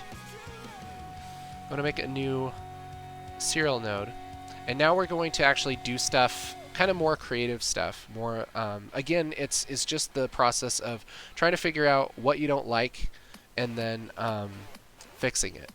So the first thing, I'm just gonna pick stuff I don't like, and if I do like stuff, I guess I'll just make it up. But one thing is, I think that it's kind of bright right here, so we could take it down a little bit to to kind of bring some focus to him. There's a lot of warmer tones over here, maybe a little distracting from him. So let's do that. I'm going to grab a gradient node, just bring this over like that, and maybe just bring my gamma down a little bit, my gain down a little bit. So here's before, here's after. It's just really subtle. You don't want to go... I know.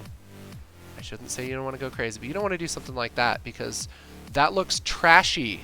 Don't do that. Okay? If you don't know, that looks bad. Okay? Now that we got that out of the way, bring the gamma down just a little and the gain down a little bit. Something like that. Subtle is good. So something like that, and let's call this dark side. Dark side. Then we pick something else that we don't like. Maybe we don't like the color of this wall for whatever reason. Okay. You could make a serial node and adjust the wall, and because these are on two different sides of the screen, it would probably be fine. But a smarter way to work is to make a parallel node. I hit Alt-P, and what this does is some type of magic where it does this correction right here, and it also will do what we're about to do at the same time. So I'm going to qualify this wall. Might use my 3D qualifier. By the way, if you haven't used the 3D qualifier, it's pretty sweet. I'm on the wrong node. There we go. Actually, go to my 3D qualifier. There we go. I've used Resolve before. So I'm going to highlight it, see what we got here. It's a pretty decent key. Pretty good. I'm going to clean my white just a little. Clean my black. Maybe blur it just a tiny bit. Okay, so that's going to be alright. That's going to be alright. So now, maybe I'll just shift my hue a little bit here. Maybe we want it kind of that green color. So now, these are both happening at the same time. Like I said, it's not really bad to have them, for this specific example, it wouldn't be bad to have the dark part over here and this happen, like the dark part first and then this happen in a serial node afterwards, because they aren't adjusting each other. But what you might find, let's see, I'm trying to think of something that would really mess it up.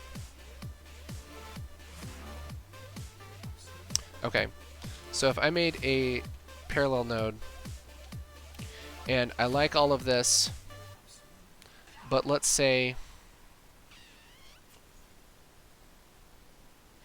I don't know, let's say I just want this a little brighter. I want to bring it up like that. I can do all of these at the same time and they all kind of mix together really nicely. Whereas if I were to do this before in a serial node, then my key would be messed up, because this key and this key are not going to be the same. So like if I grab this, let's see if I can just grab it. Look at my key now. See, it's messed up because of the adjustment that I made earlier. And so I guess kind of the rule of thumb is if you're doing something that could affect other things, you want to do it in a parallel node. But again, I mean, I create stuff all the time just with a bunch of serial nodes and I'm really careful, just because I sometimes just don't think to use a parallel node. But it's okay. It's all good.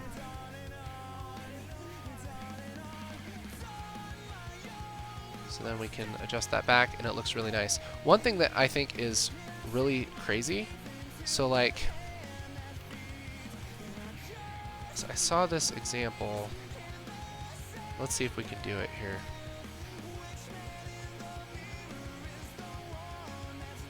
So let's say we have just a stupid vignette. Never make a vignette like this, okay? This is an example. If we have that, and then we have some other thing we're doing here. where we have to darken the bottom, okay? I don't know why you would do that for this shot, but if it's a shot where you would want to do that for some reason. This is going to look different than if these are parallel nodes. Oops. Let's see.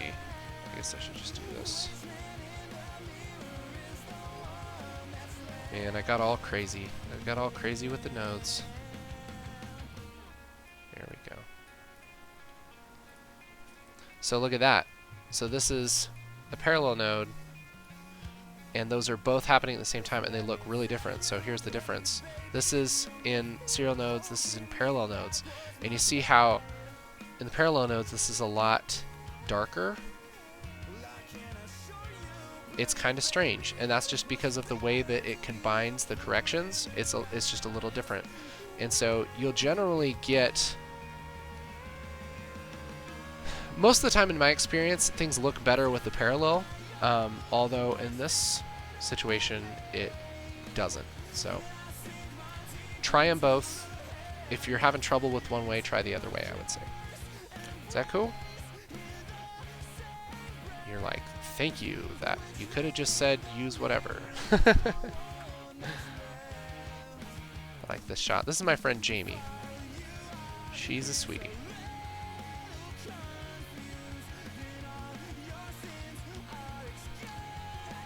Just do something fancy.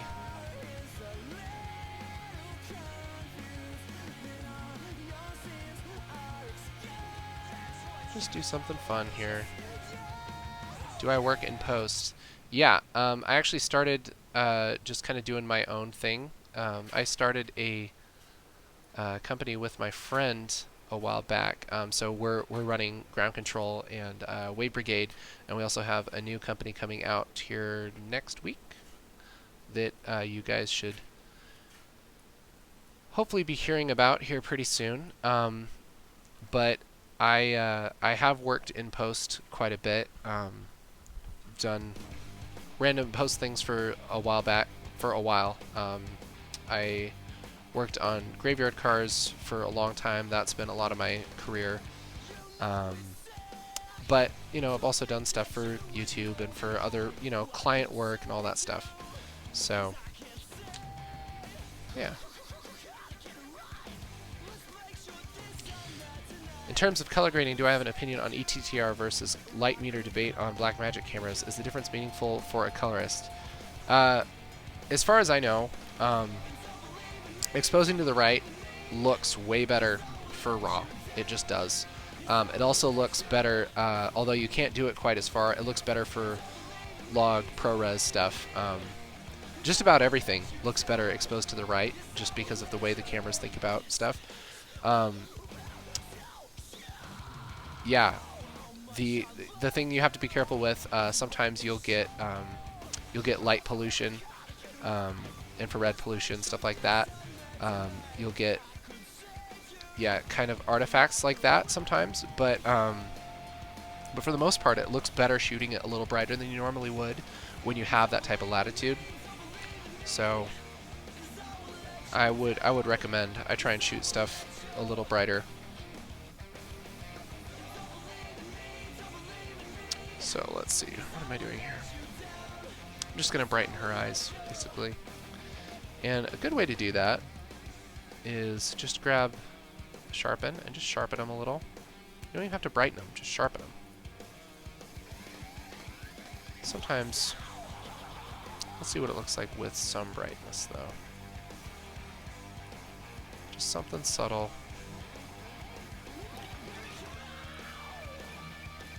Just kind of get those sparkling a little bit, and then we can track it.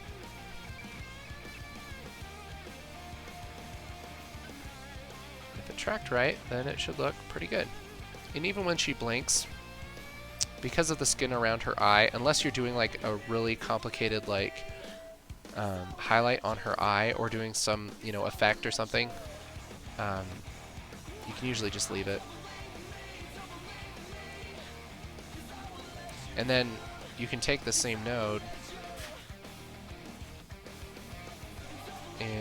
let's add a circle window.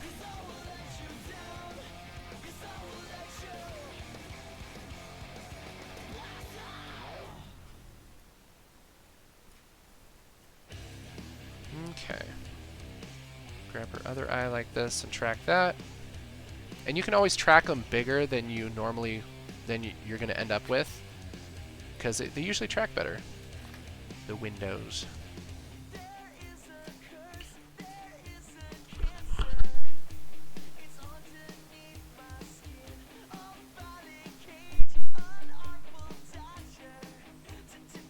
So there's the difference. There's darker eyes, brighter eyes. And again, it's not crazy. Like, everybody color grades stuff crazy. Don't get crazy. Because I'm not doing this. You know what I mean? It's just a bunch of little subtle things that make it look a little nicer. Pretty much. Have I had a chance to work with Rec 2020 or SMPTE 2048 HDR? Nope, I have not. Interested, but yeah, haven't done much with that, unfortunately.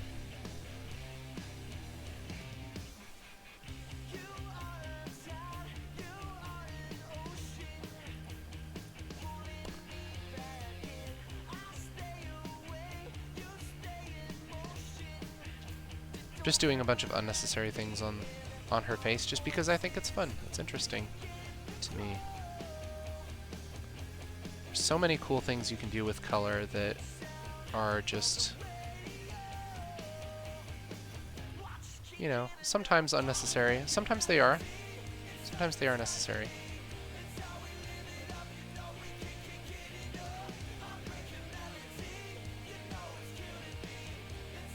This is stuff I like to play with sometimes.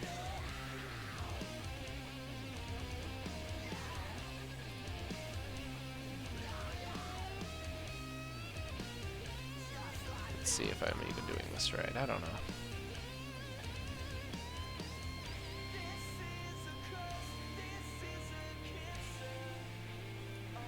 Let's see. One of these is right.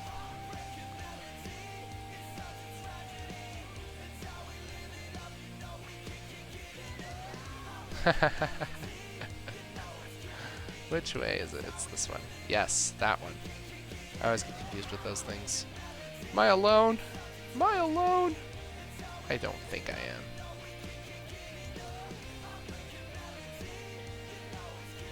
So look at that. It's really subtle. Again, it just kind of brings some focus to her face, kind of reshapes her face a little bit. Just kind of neat. Kind of neat. And then what's cool is, so like, I have both of these. Let's see if we can bring up the windows. So I have both of these windows, which is kind of a strange thing to like track. And so I can turn these windows off and just do a simple track here. Just with this circle window. And then I can copy this track data and put it on both of these windows.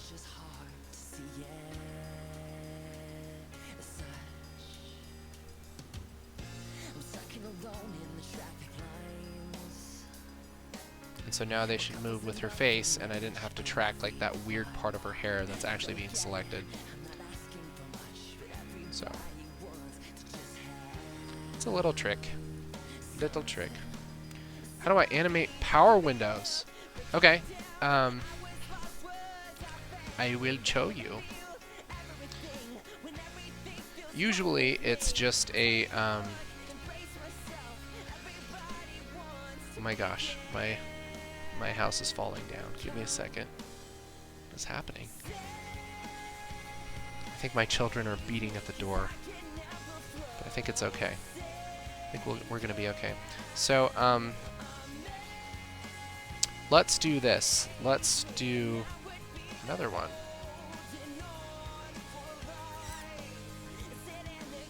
So anytime that you want to animate a power, basically anything, it's really easy. Let's say, let's do this. Let's say there's going to be a light that turns on here for some reason. Some reason in the story, there's a light. turns on here. And I'm going to make an outside node and kind of bring stuff down a little bit. And so that we want that light to turn on, right? Actually, we might want to do this differently, actually, because of the way that that's going to actually work. So let's just make everything dark first. Saturate a little. So then we turn on this light.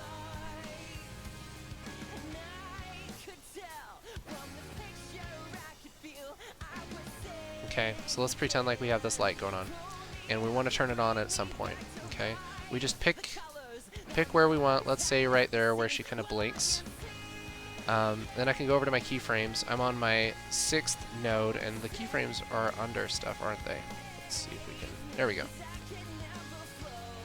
So I'm just going to move to where I want this to turn on, and I can add an auto keyframe. So this is the 6th node. So under corrector 6, I'm going to click this little thing right here, and that's going to automatically add a keyframe to whatever I change next. So in my window, I guess you were asking about color windows, but it works the same way. It works the same way.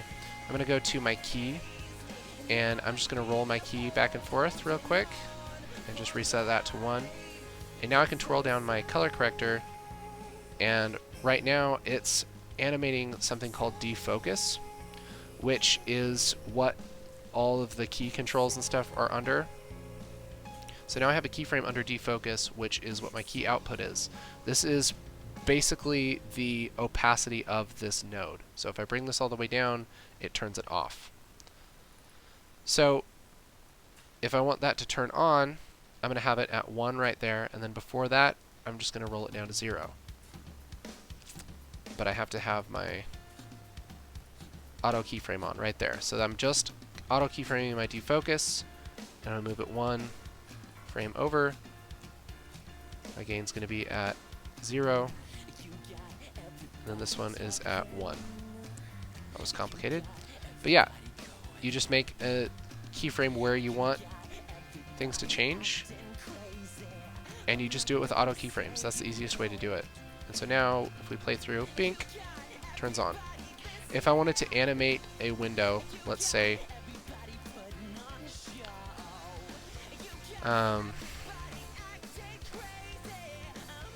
let's see. I went crazy, you guys. I went crazy. That's my advice, to never go crazy like that. You know what I mean?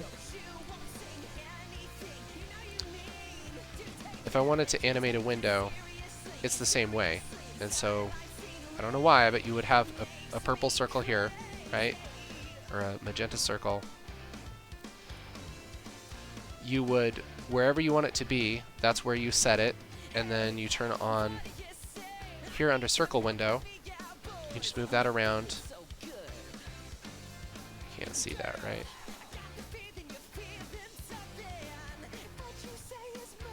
What is going on? I think I might be on the wrong... I'm on the wrong corrector, that's why. Okay. So I can grab this at whatever time I want it to change, move it around, that'll set a keyframe. So on that circle window, let's see, by the time the light turns on, I want this to be over here. And now, it'll move over there. You know, and obviously that's a stupid thing to do, but you would use that for, you know, for tracking, or if you want to change, like kind of do rotoscoping over time, that's a good way to do it. If you're trying to track something and it goes off screen and you want to set it and make sure it turns off or on at a certain point, that's pretty much the way you do it. Pretty much.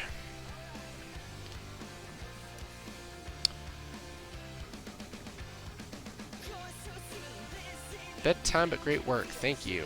Awesome. Thanks for tuning in. Appreciate you guys. Thank you. How do you deal with changes on editorial after grading? Let's say the added new clips, removed some, changed timing, etc. Basically a new timeline. That always sucks. There's no good way to deal with that. what you end up having to do is making a new project usually and then copying your grades over. It sucks. But it happens all the time, and that's pretty much what you have to do. You either have to duplicate your project, and change things around in the timeline and hope it all lines up, or open a new XML and then put your clips on top of your graded stuff and then just copy them over like that. You could also, there's a thing called color trace that you can do. You can open up, let's see if I can do it. So if I were to make this, let's see if I can give you a good thing. So let's see, I'll save this and I'll save as a new one. And this new one,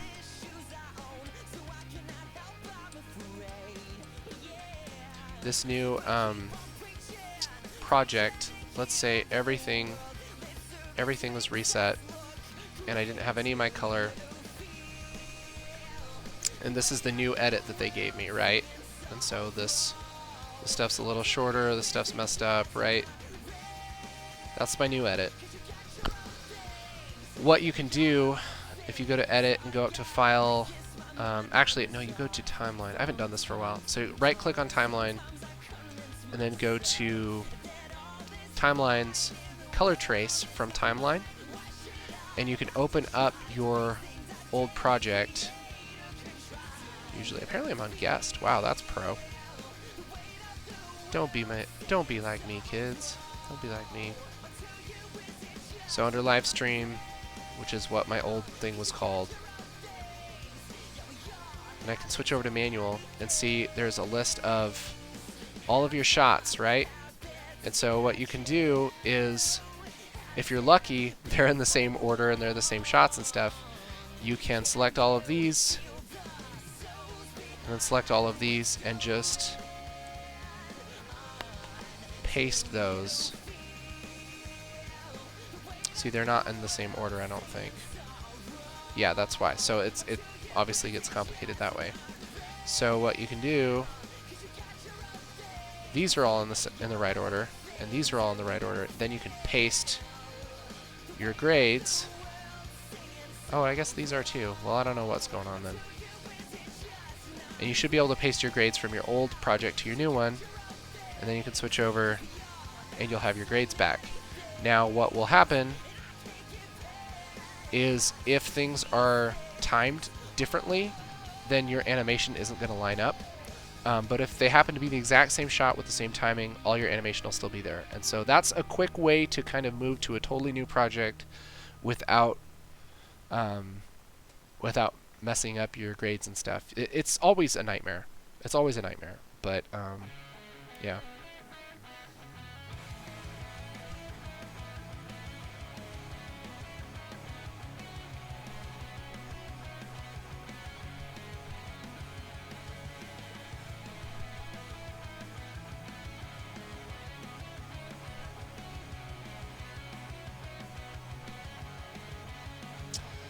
I have one for you. Image stabilization with shaky handheld footage, and I can't afford a new cameraman. LOL. Probably simple for everyone else. Stabilizing is... so here's the thing. Here's the real deal with stabilizing.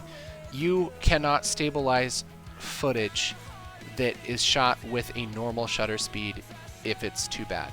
So if you have something that's really shaky and you have a 180-degree shutter, or a shutter speed that's twice your frame rate, if you have that, you can stabilize it, but it's going to look like blurry every once in a while, and it's going to look bad. If it's a little bit shaky, you can stabilize it, and usually it will look pretty good.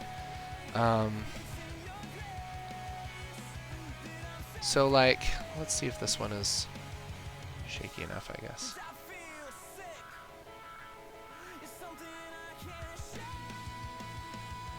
Set loop here.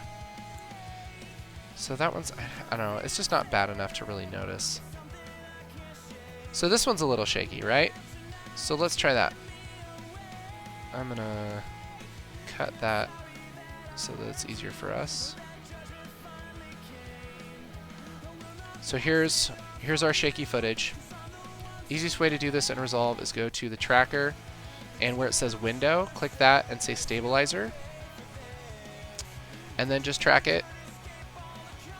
And then it crashes. Woo! Nice. Live, you guys. I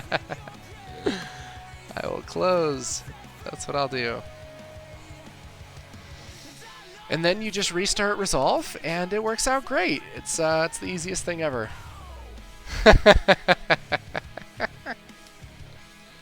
Did you guys see that that video of it was like I think it was Microsoft like demoing their new like Windows or whatever, and it crashed like in front of everyone, and they're like, yeah, it's still in beta. It's pretty funny. I lolled. All right, let's try this again. I'm gonna save.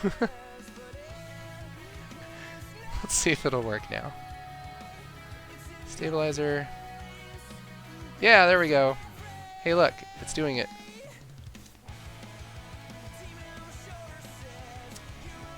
Okay, so now that you've tracked it, you're probably going to be like, what the heck, man? It's not stable. It's still shaky.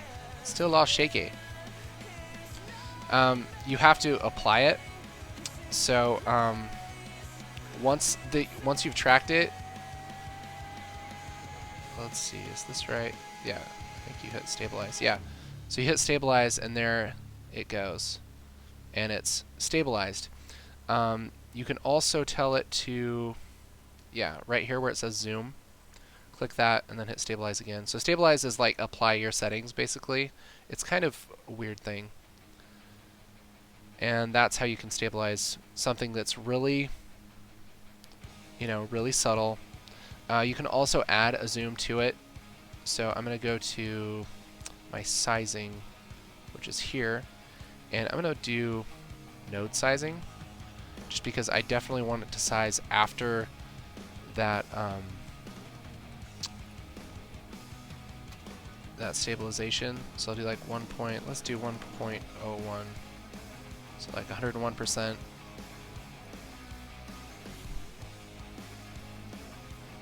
There we go. So then you can kind of get a stabilized thing, but check this out. Check this out. Look, it still moves. It still like does that weird thing. And so you can't, unless you shoot at a really high shutter. If you shoot at a really, really high shutter, you might be able to stabilize it and have it look good.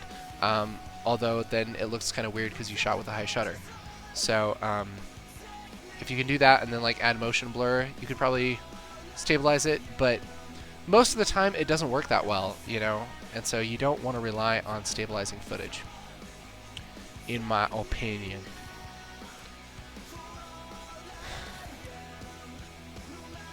What kind of project am I currently working on? I assume you mean like in the world, like not actually on this project, because this is just a bunch of random stuff. Right now I'm doing a lot of stuff for heart support, other than just doing things for ground control and weight brigade. I'm doing a lot of stuff for heart support, which is they're a non-profit that helps young people that have problems with depression and with, you know, suicidal stuff, and, you know, anxiety and things like that. People that like go to the concerts, like the hard rock concerts and stuff, they have a tent at Warped Tour and all these kind of big rock shows, and they try and help people that struggle with that. So that's it's a really cool organization, awesome guys, and so a lot of what I'm doing is we'll travel to those concerts and shoot interviews with bands, and then come back and edit them and do the color grading and sound mixing and all that stuff and put it up on YouTube. So we kind of run their YouTube and some of their like media stuff. That's like a lot of, you know, the professional work that I'm doing right now. Also just some random client work and stuff, but mostly I'm really grateful because you guys help support our company and buy stuff from Ground Control and Wave Brigade, and we're able to do a lot of this full time, and so it's really great. So this is kind of what I'm doing a lot of the time. So but yeah, if you want to check out some stuff that we've made recently, check out Heart Support. It's just heartsupport.com, all one word. Also on YouTube, Heart Support. Yeah. So sweet. Sweet. Let's give away some more LUTs, shall we? Shall we? We shall. So, if you're still hanging out, want some LUTs, I'll give you the LUT pack of your choice. All you have to do is type the word into the chat, and I'm going to very scientifically pick a winner. And let's go with the word skunk. S-K-U-N-K. Skunk. And why skunk? I don't know. Why not? Because, skunk. It's also really fun just to see people type skunk, I guess. You know what I mean? You understand what I'm saying? You understand? I do.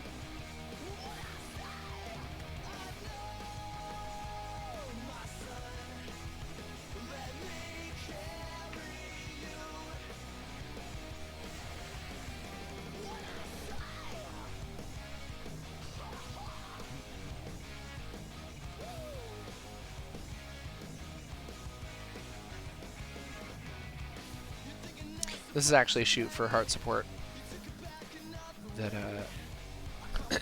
that we worked on. Okay, stop typing skunk, you skunk typers. Stop that.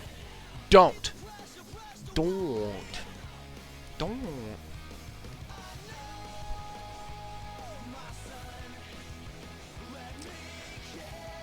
All right.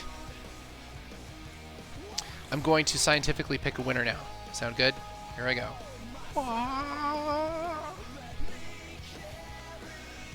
Tom Ben Beal. Tom Ben Beal, you are the winner. So email me, info@groundcontrolcolor.com, and say, hey, I'm Tom Ben Beal. I sure would like this LUT pack. Awesome. Yay! Like that. Know what I mean? Know what I mean, Vern? Awesome. Yeah, congratulations, man. That's sweet. So yeah, guys, I got a few more minutes. If you guys have any other questions, hit me with those, and yeah, we'll hang out for a few more minutes, and then probably do one more giveaway, and then I gotta go. That sound good? So this is the time. This is the time. If you have any other questions that I can try and answer, and hobble through and be an awkward turtle about. Get rid of this weirdness.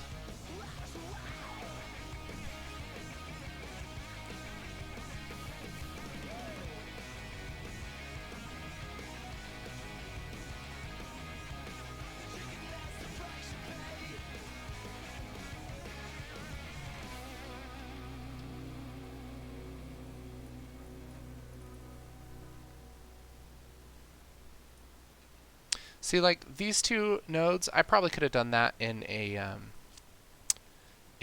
parallel node, but for this type of stuff, there's not a huge reason to. It's especially stuff with keys, like things that depend on the colors of other nodes. Probably a good idea to use parallel nodes with.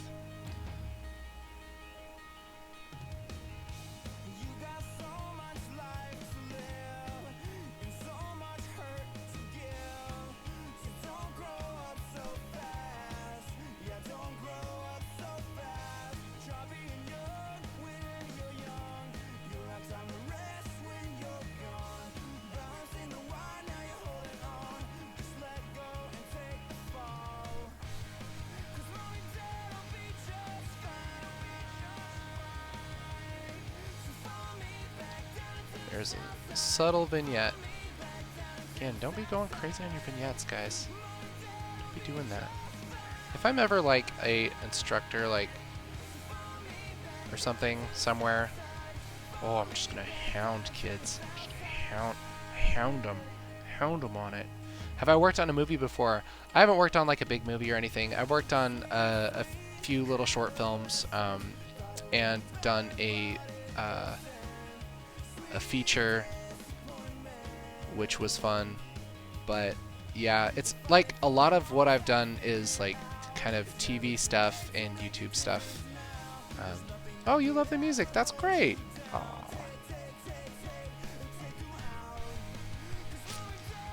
I do another stream for Heart Support with my friend Dan, and like most of the stream is just us rocking out to music. So I'm like trying to be all like professional and stuff, but really I just want to be like, you know, just crazy. So whatever.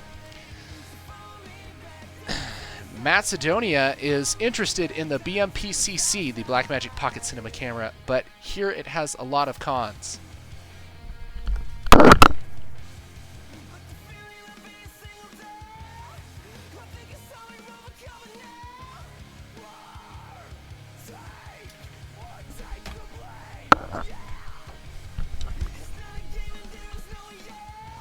This one, right? Pocket camera. So here's the thing. Pocket camera has one of the best images like ever. It is so good for, you know, I mean it's HD, so if you're into 4K, it's not 4K, okay? But it's HD and it looks freaking beautiful.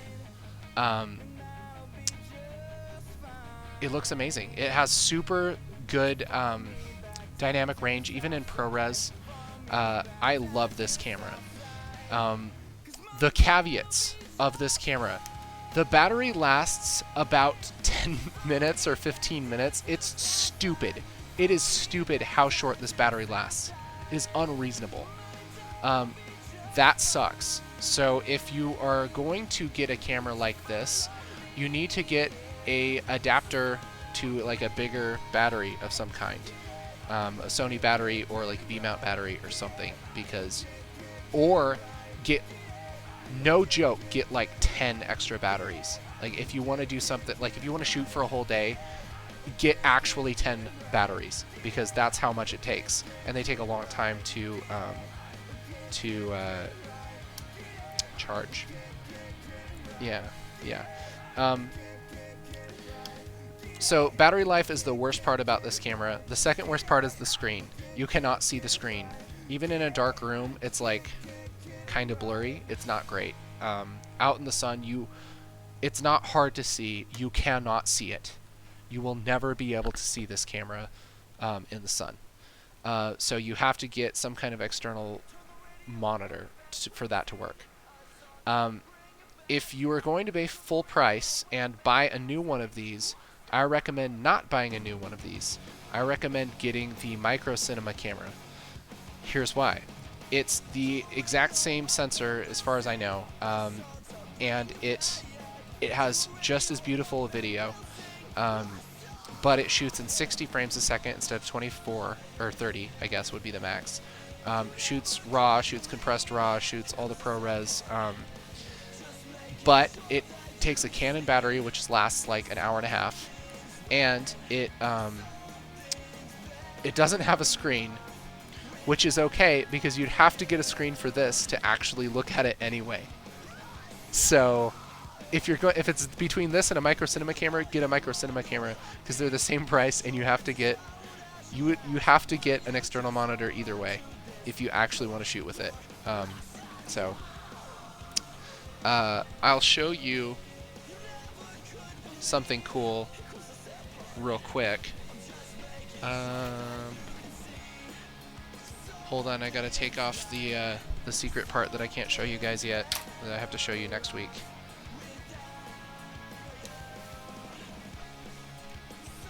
Alright, here we go. So here's the type of camera we're taking to Warped Tour. This is a Micro Cinema camera. Let's see if you can see that. Micro Cinema camera. This is a Sigma 19mm 2.8 lens. We're probably going to have a a zoom lens on that. But yeah, micro cinema camera is freaking sweet, and then we just have it in a rig, so that's why it looks crazy. And then video assist, dude. Video assist is the most dope monitor. Just buy a video assist. Sell your car or something and get a video assist. It's the best. It's the best. Put this down and not break it. Okay. So yeah, there's my info on that. Bet you didn't know you were going to open a can of worms. Use a viewfinder for the BMPC. Yeah, that could work too, I guess. Yeah, that could be good. It is a secret because it's my new company's gear. Yes, that's exactly what it is. Yep, that's exactly what it is. We are so psyched to drop some new gear next week. It's gonna be. I hope it's next week. It might not be next week. I hope it's next week. It's gonna be awesome. And that's all I can say. That's why it's so great. Oh man. Anywho, sneak peek. Nope, can't do it. Sorry, can't do it. I was told. I couldn't do that. So.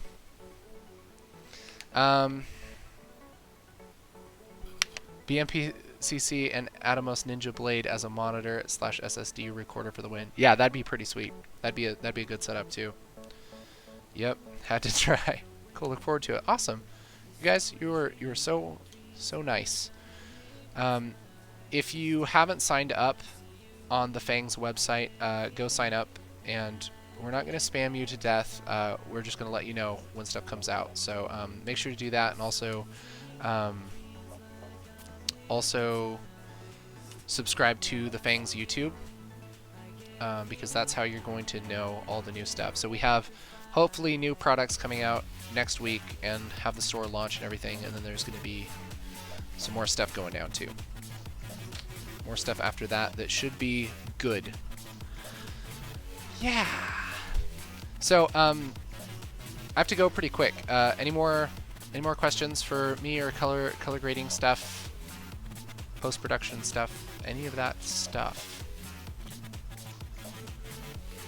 It's your last chance. I'll give you about 30 seconds.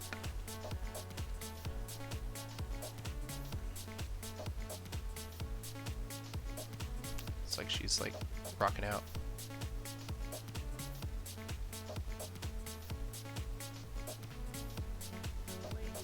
Yeah, rocking.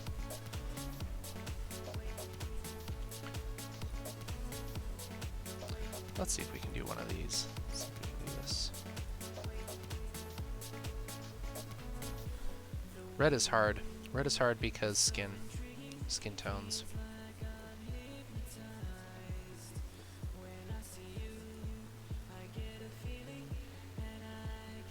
Yeah, this might not work. It might be more complicated than that.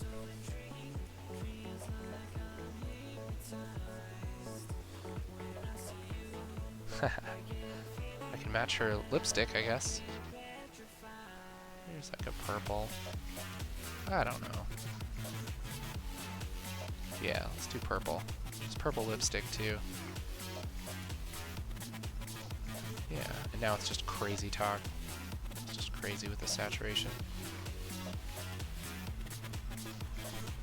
Honestly, this type of correction's probably never gonna look good.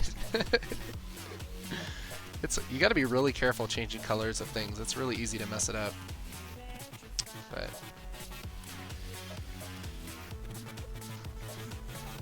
oh, thank you.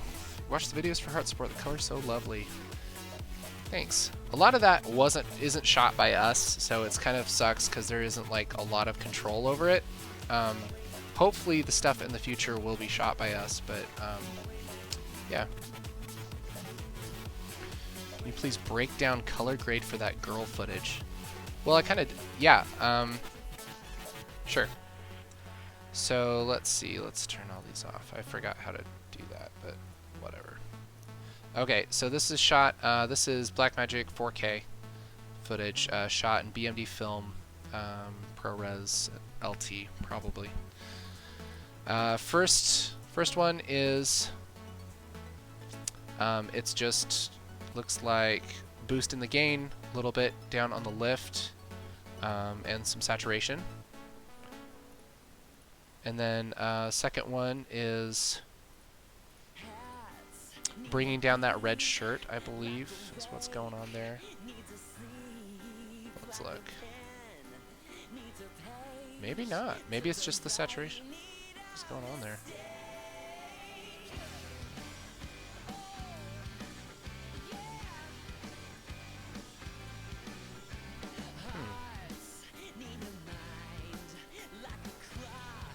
That's the thing, is it's kind of hard. Oh yeah, it brings down the saturation a little bit.